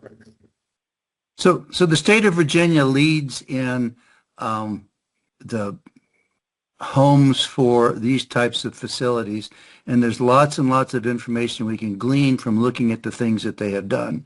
Now they don't have the water issues that we have, but they have had to deal with power issues, substantial power issues in some of their communities, but they've dealt with it. We should go back and think about what we learned from solar energy. Big rush to get everybody into solar. Now we're seeing that we're about halfway there and seeing those things get sunsetted. We're at the tail end of that, and there's still a rush to get in there. And we will have compromised a lot of our land, our critical resources, soil and water. They're going to use that. We just listened to applications here that are concerned about how fragile our water levels are. And I'm not willing to just open arm welcome these people or this concept, because I'm not even sure it's needed. It will either come here or it will go someplace else. This one. But if I'm correct in what you're talking about we need to do right now is to establish rules and regulations for bringing that into Cochise County, or even to use to evaluate whether you want to do that. And that's the issue we're looking at, because we have none right now, right? Right. Well, and the county isn't necessarily going to bring the facility. It's just like anything else. The use will come here. You're right. And so our primary tool from a local standpoint is our zoning regulations, and it's not in there. So we want to get in Yes. front of use in the So applications. we as a board or as a commission would have a good outline as to how to address it and evaluate it. The idea is evaluate deliberately and to think about it just holistically, the county, what do we need? The potential projects out there, but do it before we have a project at our doorstep so we're not under pressure to just react against it. And I think that's a good idea. I agree with that. I Yes, think it's a great idea. yes. Well, it's logical. If we are going to do a job to protect Cochise County and our natural resources and everything else, we need to be well informed to make the right call. I don't think we're there right now today. And so let's see what happens everywhere else, you know? We don't have to have this thing next week. But we What should if it have comes both. tomorrow? But we though? have, we have to start working on it now. It's Yeah. right out there. I guarantee you it is. Yeah, I'm not saying stop working on it. I'm I thinking, I'm saying let's research it better, let's get better educated and build our confidence to be able to feel that we made the right decision in the best interest for Cochise County. I don't think we're there right now. No, not even close. So we're going to work on Get it. us there. Ms. McLaughlin, are you going to make it look like wind and solar? The code? Is that your? Most likely it'll be in the site development standards of the zoning regulations, but we'll also put it within definitions. And if we choose to make it a permitted or special use within certain districts, we'd amend those specific districts Yes. to add it. Okay. So does the commission think that there should be special uses in all the zoning districts, or do you think it should be just a select few? All of them. I would think we need more information before we could decide that. Yeah. Well, I mean, that's just what we're trying to guide her. Yes. Should she think about adding them to every district with approval or restricting them to specific districts such as industrial? I think Which is what I've been, restricted, just like solar should be, in my opinion, restricted to certain areas. yeah, well, and we're kind of Yeah. already, how do they say, the horse is out of the barn on that one, but It can be- Exactly. It can be. Yeah. Yeah. yeah. But I think what she's looking for tonight is guidance. How does Yes. this commission want to get out in front of this before we do get a request? I think it's wise because somebody could submit something within the next month or two and we're Yeah. caught with our pants down. Yeah. And I think the only reason why I say depending on what areas or what different, was the size thing. Because I could see where if these things are really small or were we talking about something like where we go heavy industry, light industry, typically something with a bigger footprint, bigger facility. But something that fits 1 acre under the roof seemed like a relatively small facility. I didn't, coming into this, I thought that they were much larger than And that, then to be keep it honest. that small. Well, that's, Because yeah. These things evolve. Or what if they evolve and go the other way? Is this one of those Yeah. things where they evolve and the tech gets even smaller? So now you could fit it on a quarter acre. You could fit it in an urban setting. That's a plus. But But we don't know.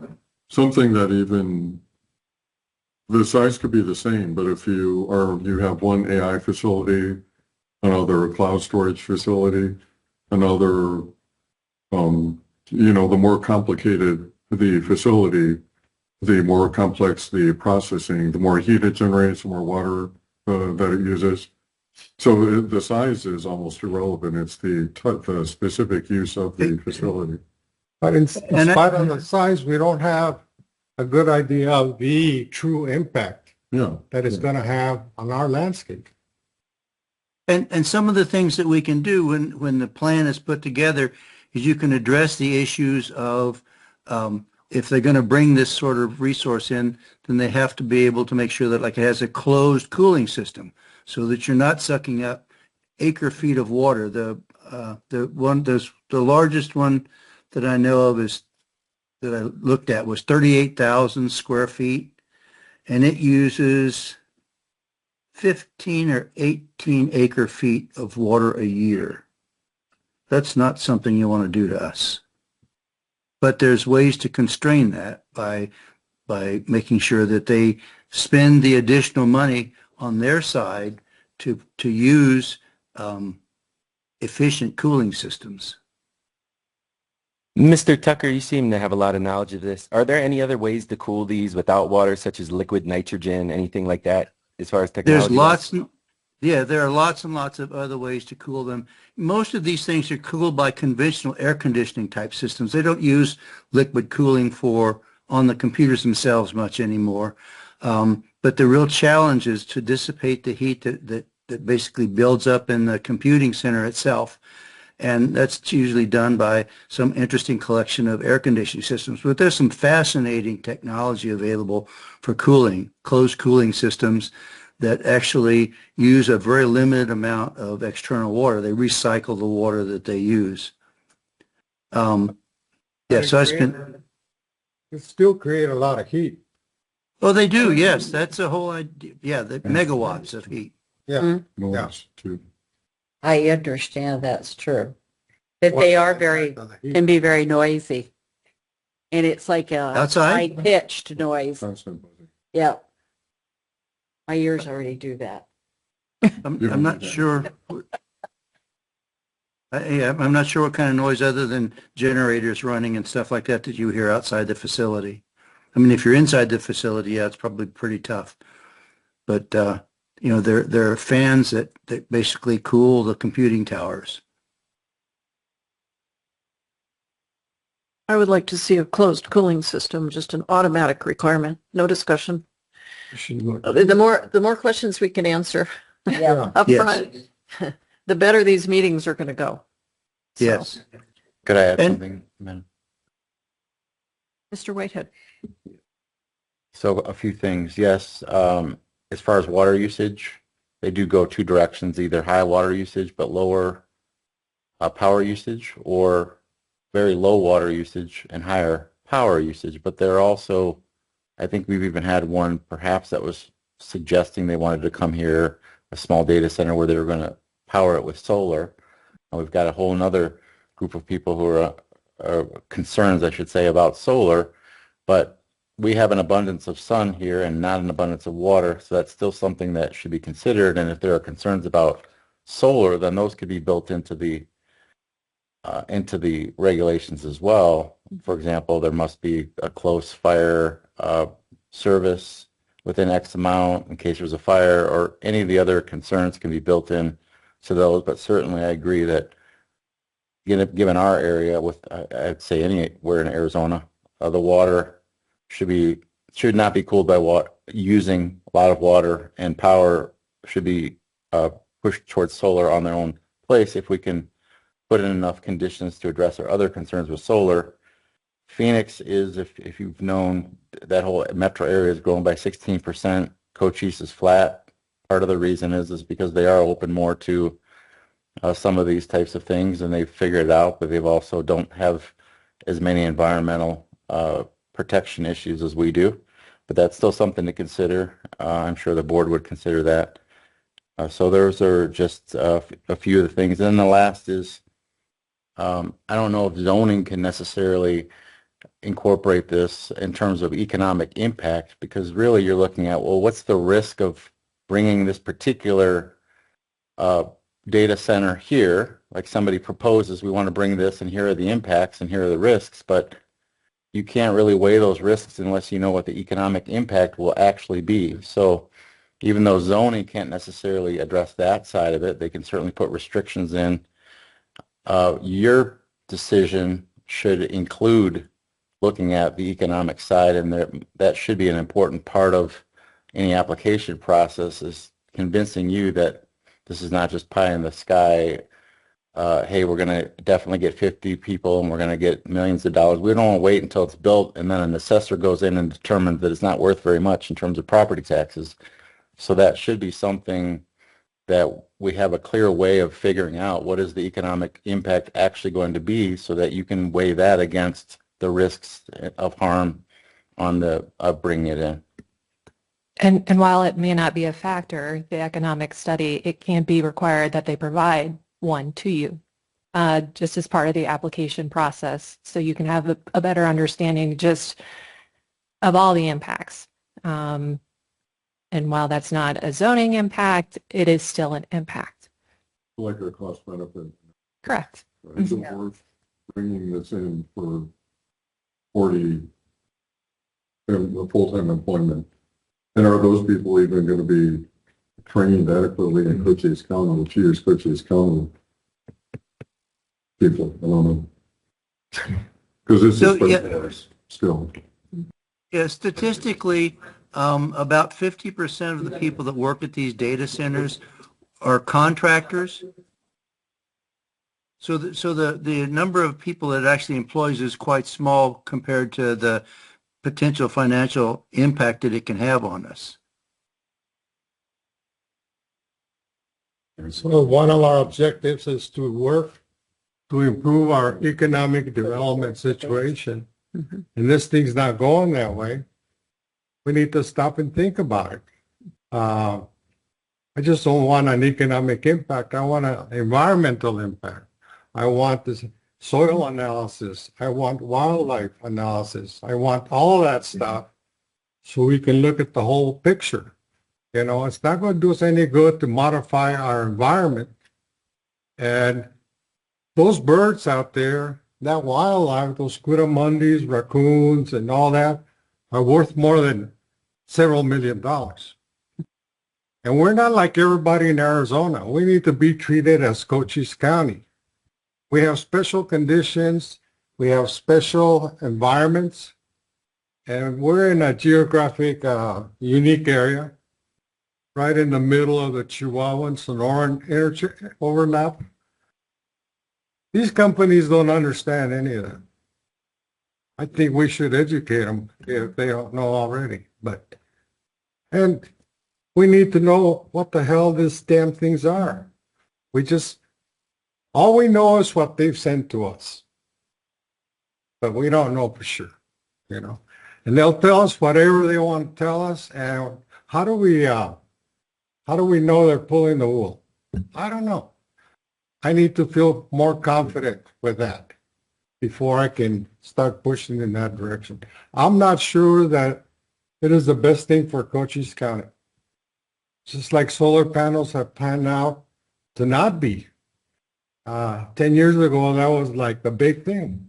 Today, already on Central Highway, the Sulphur Springs solar field, they're already replacing some of those panels and all that. And where do they go?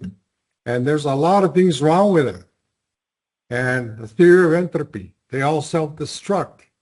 And so we need to be aware of all these things. You know, I'm not so sure that we need to study it. We need to get better educated, more confident that we are making the right decision for Cochise County and hopefully end up with a better economic situation than what we have right now. They're going to hire lots of people, just like all the solar people. But when the last panel is up, there's 1 or 2 guys picking up dead birds around there. That was the economic contribution. That's not good enough, you know, so we have to learn from what we've seen already. And we sacrifice a lot of soil and water and everything else because that land cannot be farmed again. What's that worth? Can I ask one more question to get a better understanding? It seems like there's an inverse relationship between water and power. So we could do a situation where low water use, high power demand. Has anybody looked at small-scale nuclear as a possible solution to this? I know it's radical, but no, yeah. That's a wonderful question. That's a wonderful question. I'd rather spend my time looking at that than all of this other stuff. Yeah. Hey, Mr. Tucker, I believe that's you on Yes. the phone. Do you have any examples, small-scale nuclear, where we could save water and use the nuclear for the power demand? You know, I don't. I'm not an expert on nuclear experience or nuclear power plants. I have 52 years of IT experience, so that's where my expertise goes. But I'm happy to look into some. Actually, I've intended to do that. I just haven't done it lately. I'm out of town right now, so it'll be another few weeks before I can commit some time to this. That effort is one that I would gladly support. Me too. I can add one thing to that, though. I was just listening to a water professor in Arizona. He's one of the best known ones on water law, discussing really about how do we get more water for Arizona's future because of the Colorado River drying up, and he talked about desalinization efforts from California.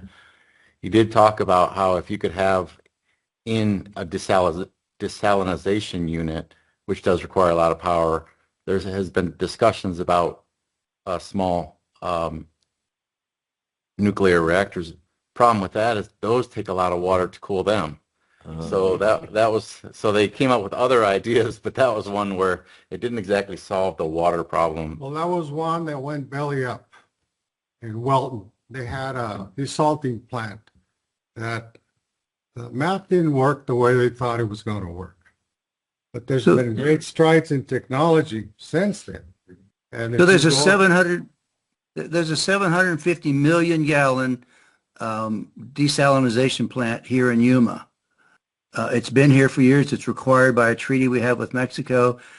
They've never fired it up, but it's there. Well, it's there. We have a nuclear power plant west of Phoenix, and it seems to be doing all right. Yeah. Mr. Tucker, Mr. Antonori is Yes. has a huge interest in nuclear. Yeah. There's another word like mini nuclear Yes. something. Yeah. Anyway, you Yes. might chat with Mr. Antonori. We've got a lot of interest in that in the Cochise Yes, I have a County. lot of interest. We've discussed that. I have a lot of interest in that area also. Yeah. Because they've put 3 gas powered generators up at the coal plant just north of our home in Sunsites. And I guess there's a gas pipeline coming through. So there are ways to skin the power cat that may not be destructive to our environment. But yeah, again, all that stuff requires some research and some thinking. So I would. Christy, have we given you anything to think about? Yeah, I think it might benefit now that we've had a general discussion and talked about the use in general to come back with a strike through and underline and then do another discussion, another work session before we have the public hearing. So I think we'll get more maybe specific when we have that in front of us and like Chair DePew said, it'll be worded generally like other sections of the zoning regulations. So limited to what we can and cannot regulate, the studies we can impose, locations, like kind of specifically gear you towards looking at what we can do within zoning. And I think that'll be helpful. I think this was helpful tonight, and I hope it was helpful for you as well. In all of these things, I haven't been able to find a good emergency recovery plan, just in case something goes wrong or something doesn't work right. How do you address that? How do you deal with that? And who does it? We don't have any of that stuff. It's all one-way stuff. Well, and that's one of the things we can require within the ordinance, a requirement for emergency response preparation, a plan that's submitted at time of permitting, as well as decommissioning plans, that sort of thing. Yeah. So that would be a good addition. So I'd like to summarize with some things, if you don't mind. Mr. Umbries brought up the data center in Douglas. We approved a special use near Hospital Road for solar and a data center. Now, it wasn't an AI data center, it's a data center, but can we get feedback on how that's working, or they never went to build, or can we get some feedback on that one? Okay. I don't running yet. That was fairly recent. Yeah, there was a couple of meetings. Yeah. That was up on Parker Ranch Road. No, it was before Patty. Yeah. What, Matthew? No, I mean, it hasn't come through permitting yet, and that's not unusual. In many it's cases, probably the special expired use then. proceeds by a year or more. Discussion like that a couple of years ago. Oh, it's probably expired. I'm thinking their special use has gone untapped then. Well, so far it runs with the land. unless we revoke it. So it's still there. Okay. It just hasn't been acted They haven't upon permitted it. to construct. All right. Well, that would be one thing as an example. And then really, can we get some comparisons, some useful comparisons from the assessor's office? Just there's 100 acres here and they put a 1 acre building on it and it's a data center and it's going to change the taxes from $1,000 to $2,000. Can we get something meaty to hang on to? I was going to do that with our solar plant discussion. Yeah. Because there was a useful study that was done and just extrapolating the data.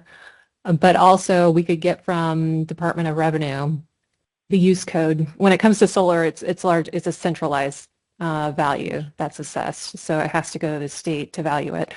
Whereas a data center that's local. So we could take an example from a nearby county where it's been in place and do that. Yeah. I think that would be helpful. So let's do that. And then I'm just not going to give up my desire to hear from Mr. Wilson at Sulphur Springs. He could answer so many of these questions. He could answer infrastructure questions. He could answer load questions. He could also address APCO questions, power generation questions. So if we could hear from him, we would answer so many questions. So I still would like to push forward for that. And then all commissioners, please send your comments to Christine. Please, your questions will help her. Our questions will help her design this. So I have 20 pages already. send it to her. I can believe that. I think she has a pretty good idea how we feel. She does. Is there anything else? Oh, now I can give my planners director report. And before you leave, we have a very quick 2025 summation of the cases that we processed last year. I ask that you stay for that too. I'll quickly do my director's report. We will have a meeting next month. We're going to hear 2 special uses, one for guest lodging, one for cell tower. We will also have a joint P&Z meeting, and this is to discuss solar. Let's see, potentially bring back at our next meeting this discussion of data centers immediately after that. But the best news of all is the comp plan public hearing for a final draft. Our public input session is about to end on the 25th. So again, if you have any comments that you want incorporated from the published draft into the final draft, get them to me in the next week or 2, and I'll make sure to that they're addressed. At the next meeting of Board of Supervisors, we'll hear the 2 rezonings that were presented tonight, possibly a subdivision abandonment as well. And that's what I have for the near future. But like I said, 2025 year in review, we have Sharon Larsala that's going to provide that.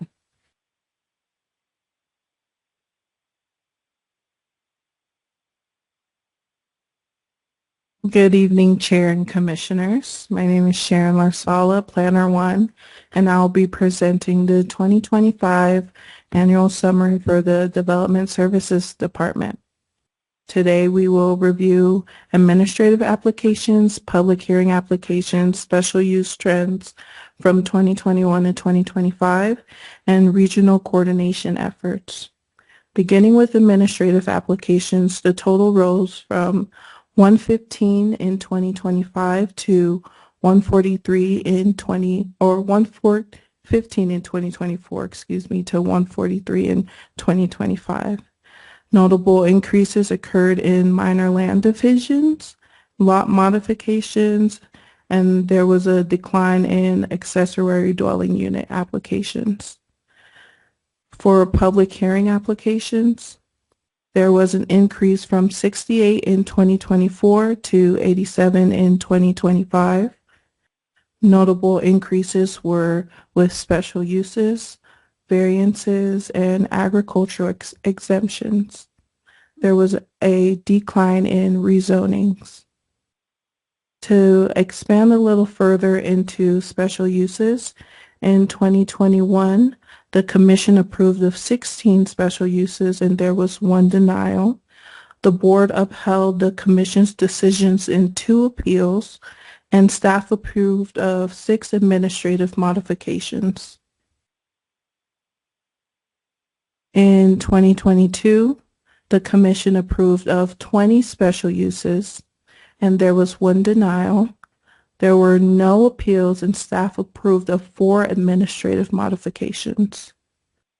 In 2023, the commission approved of 20 special uses, and there were 2 denials.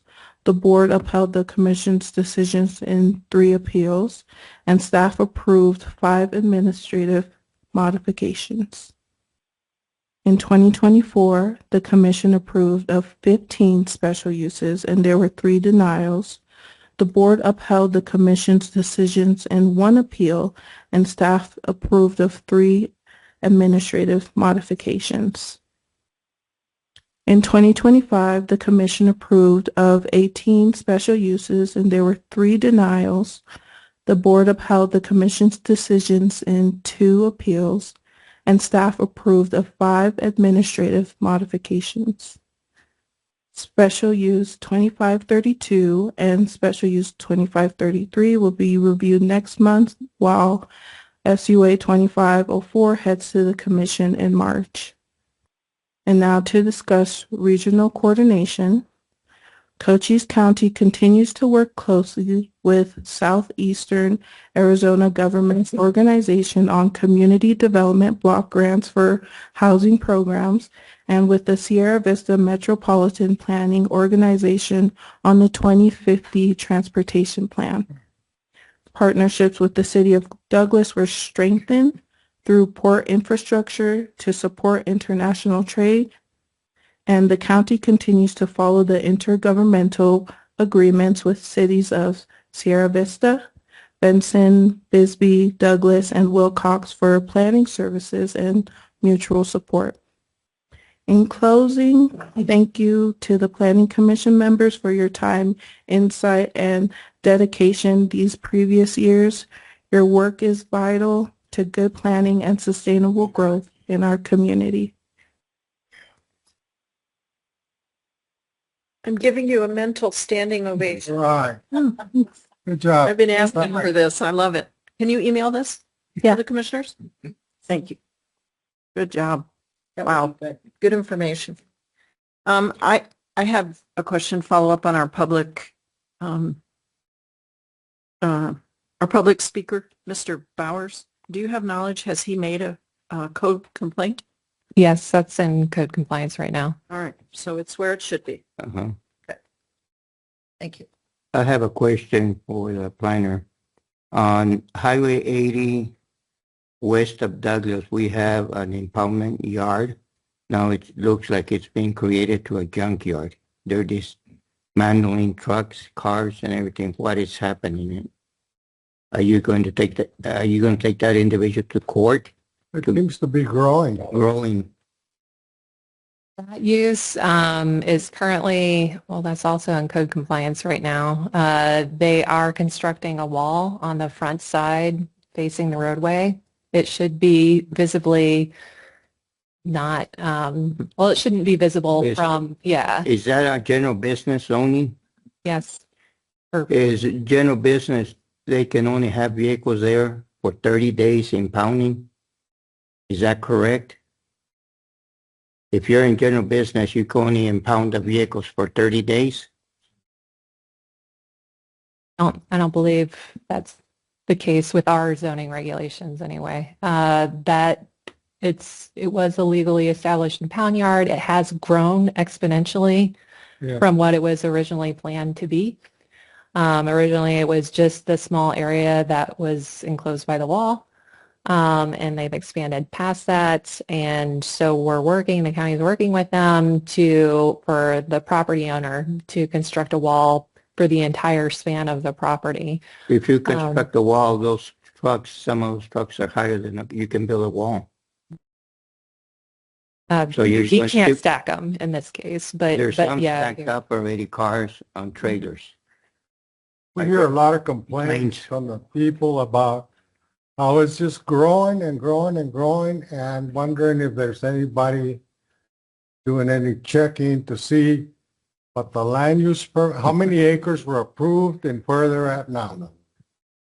They have definitely expanded beyond what they were originally permitted for, but they're under code compliance action administratively, and there's a schedule for the improvements, and we're working with them, but we understand that there have been complaints, and we're tracking those within our system. Yeah, because that's going to be the area where a lot of growth is going to be occurring with a commercial port when they ever build a commercial port. Great introduction to Douglas. Coming in. And another question that I have for you, the Board of Supervisors just heard a rezoning from light industry to RU4. I think the commission approved that light industry. What's the reason that they went back to RU4 originally? Thank you for bringing that up. Yeah, the board recently approved a reversion request. That's an option within our zoning regulations. This was the property that's located at the future James southwest of James Ranch Road and Highway 80. They petitioned to go originally, which you guys heard and approved, from RU4 to light industry. With that, it was conditionally approved both by you and the Board of Supervisors to provide easements for roadway and drainage. They felt that they could not accommodate the growth or the development that they had envisioned. With the easements placed on it, they stated they didn't understand the full impact of the easements at the time of application. And for that reason, they requested the reversion. So in the next couple of weeks, the map will show they're back to RU4 and they can develop pursuant to that zoning. I wasn't serving in the commission, but I attended the meeting, and I was really puzzled to see that they didn't have a plan or anything for those, 700 or 400 acres or so that they had in there. I can't remember the amount of acreage. Yeah, 115 acres, yeah. So There are other ways to skin that cat too. As a positive note, they are building the tower in Bowie that we approved. The communications tower, it's going up. It's there. Yeah. They got two parents and a student. I drive by too. All right, is there any other comments? yes, I have another comment. Good. General business, would you be able to tell us in the next meeting? I'll check on my zoning regulations that I have at home. Can you have a junkyard on a general business? Not What is the junk. definition of a junkyard? Dismantling vehicles? An impound yard is a permitted use, but not A junkyard. junkyard. Right. And a junkyard is dismantling a vehicle. Then you consider to be a junk. Am I correct? If I remove a starter or a generator, you're already dismantling that vehicle. I mean, I don't know specifically what this county's has done, but in general, certainly if they're starting to part out all the cars with just parts and shells, that usually doesn't meet the standard of what an impound lot would be. Right. An impounding is taking the vehicle there for 30 days or whatever. Then they have to dispose of that vehicle, sell it, or whatever they do with it. And Mr. Taylor has the definitions of both uses, if you'd like to hear those. Sure, Commissioner Ambrose. The zoning regulations define junkyards as the non-residential use of any site upon which the storage, keeping, salvage, sale, or abandonment of junk occurs, includes salvage yards and automobile wrecking yards. That's the zoning regulation definition. They are considered probably a junkyard. Because it's pretty bad now. You're coming into town, you're going out of town, you see those cars out there stacked and taken apart. Now even heavy trucks are coming in there. When they have a rollover or whatever, they're bringing them there now. Letters from my directions. From Ambrose, the definition of impound yard is a site used for temporary storage of impounded vehicles. No crushing or dismantling of vehicles or storage of vehicle parts shall occur. So we can go after them for an impoundment to remove all those vehicles from there, and maybe to put in a cease and desist on them and send a copy to the sheriff, to the police, to Border Patrol, Customs, and anybody that calls those wrecking yard or the people there. I think it's budget. Can we do that? Or the county? Yeah, if the county believes that they've well exceeded the use of an impound lot. For example, if they're stacking vehicles and you can tell today those 5 vehicles are there, and 60 days from now and 90 days from there, the same 5, or maybe they've even added 3 more to it, and they are not removing any of them, then they're more than likely taking the vehicles that they gained through people not picking them up and paying the fees, and now they're trying to make extra money off of those by being somewhat like a junkyard and parting out or Probably metal or date on the vehicle, on the windshield, saying we received that in January the 8th or whatever, and they go back 30 days. They're not moving those vehicles. They could just take pictures, the zoning of what it looked like now, and then 60 days later. You'd have to define temporary too, within that, and I don't know what that looks like, but do you guys have a definition of temporary? No. No. Well, they've been there for over a year. Probably since I was born then. What about if they're no longer running? That's certainly not temporary. No, they're not. To be temporary, they got to run. They can dispose them in Tucson for metal. Get a clear title to them. They could, I think they were banking on the Mexican processing, picking them up here, taking them to Mexico, crush them and doing all that. But that's not working. No, it's not. And I don't think they ever had a real agreement with them. Anybody can drink a beer and come up with a fantasy story, but it doesn't mean that it's going to happen. Anything else? That's it. We good? Thank you. Meeting adjourned.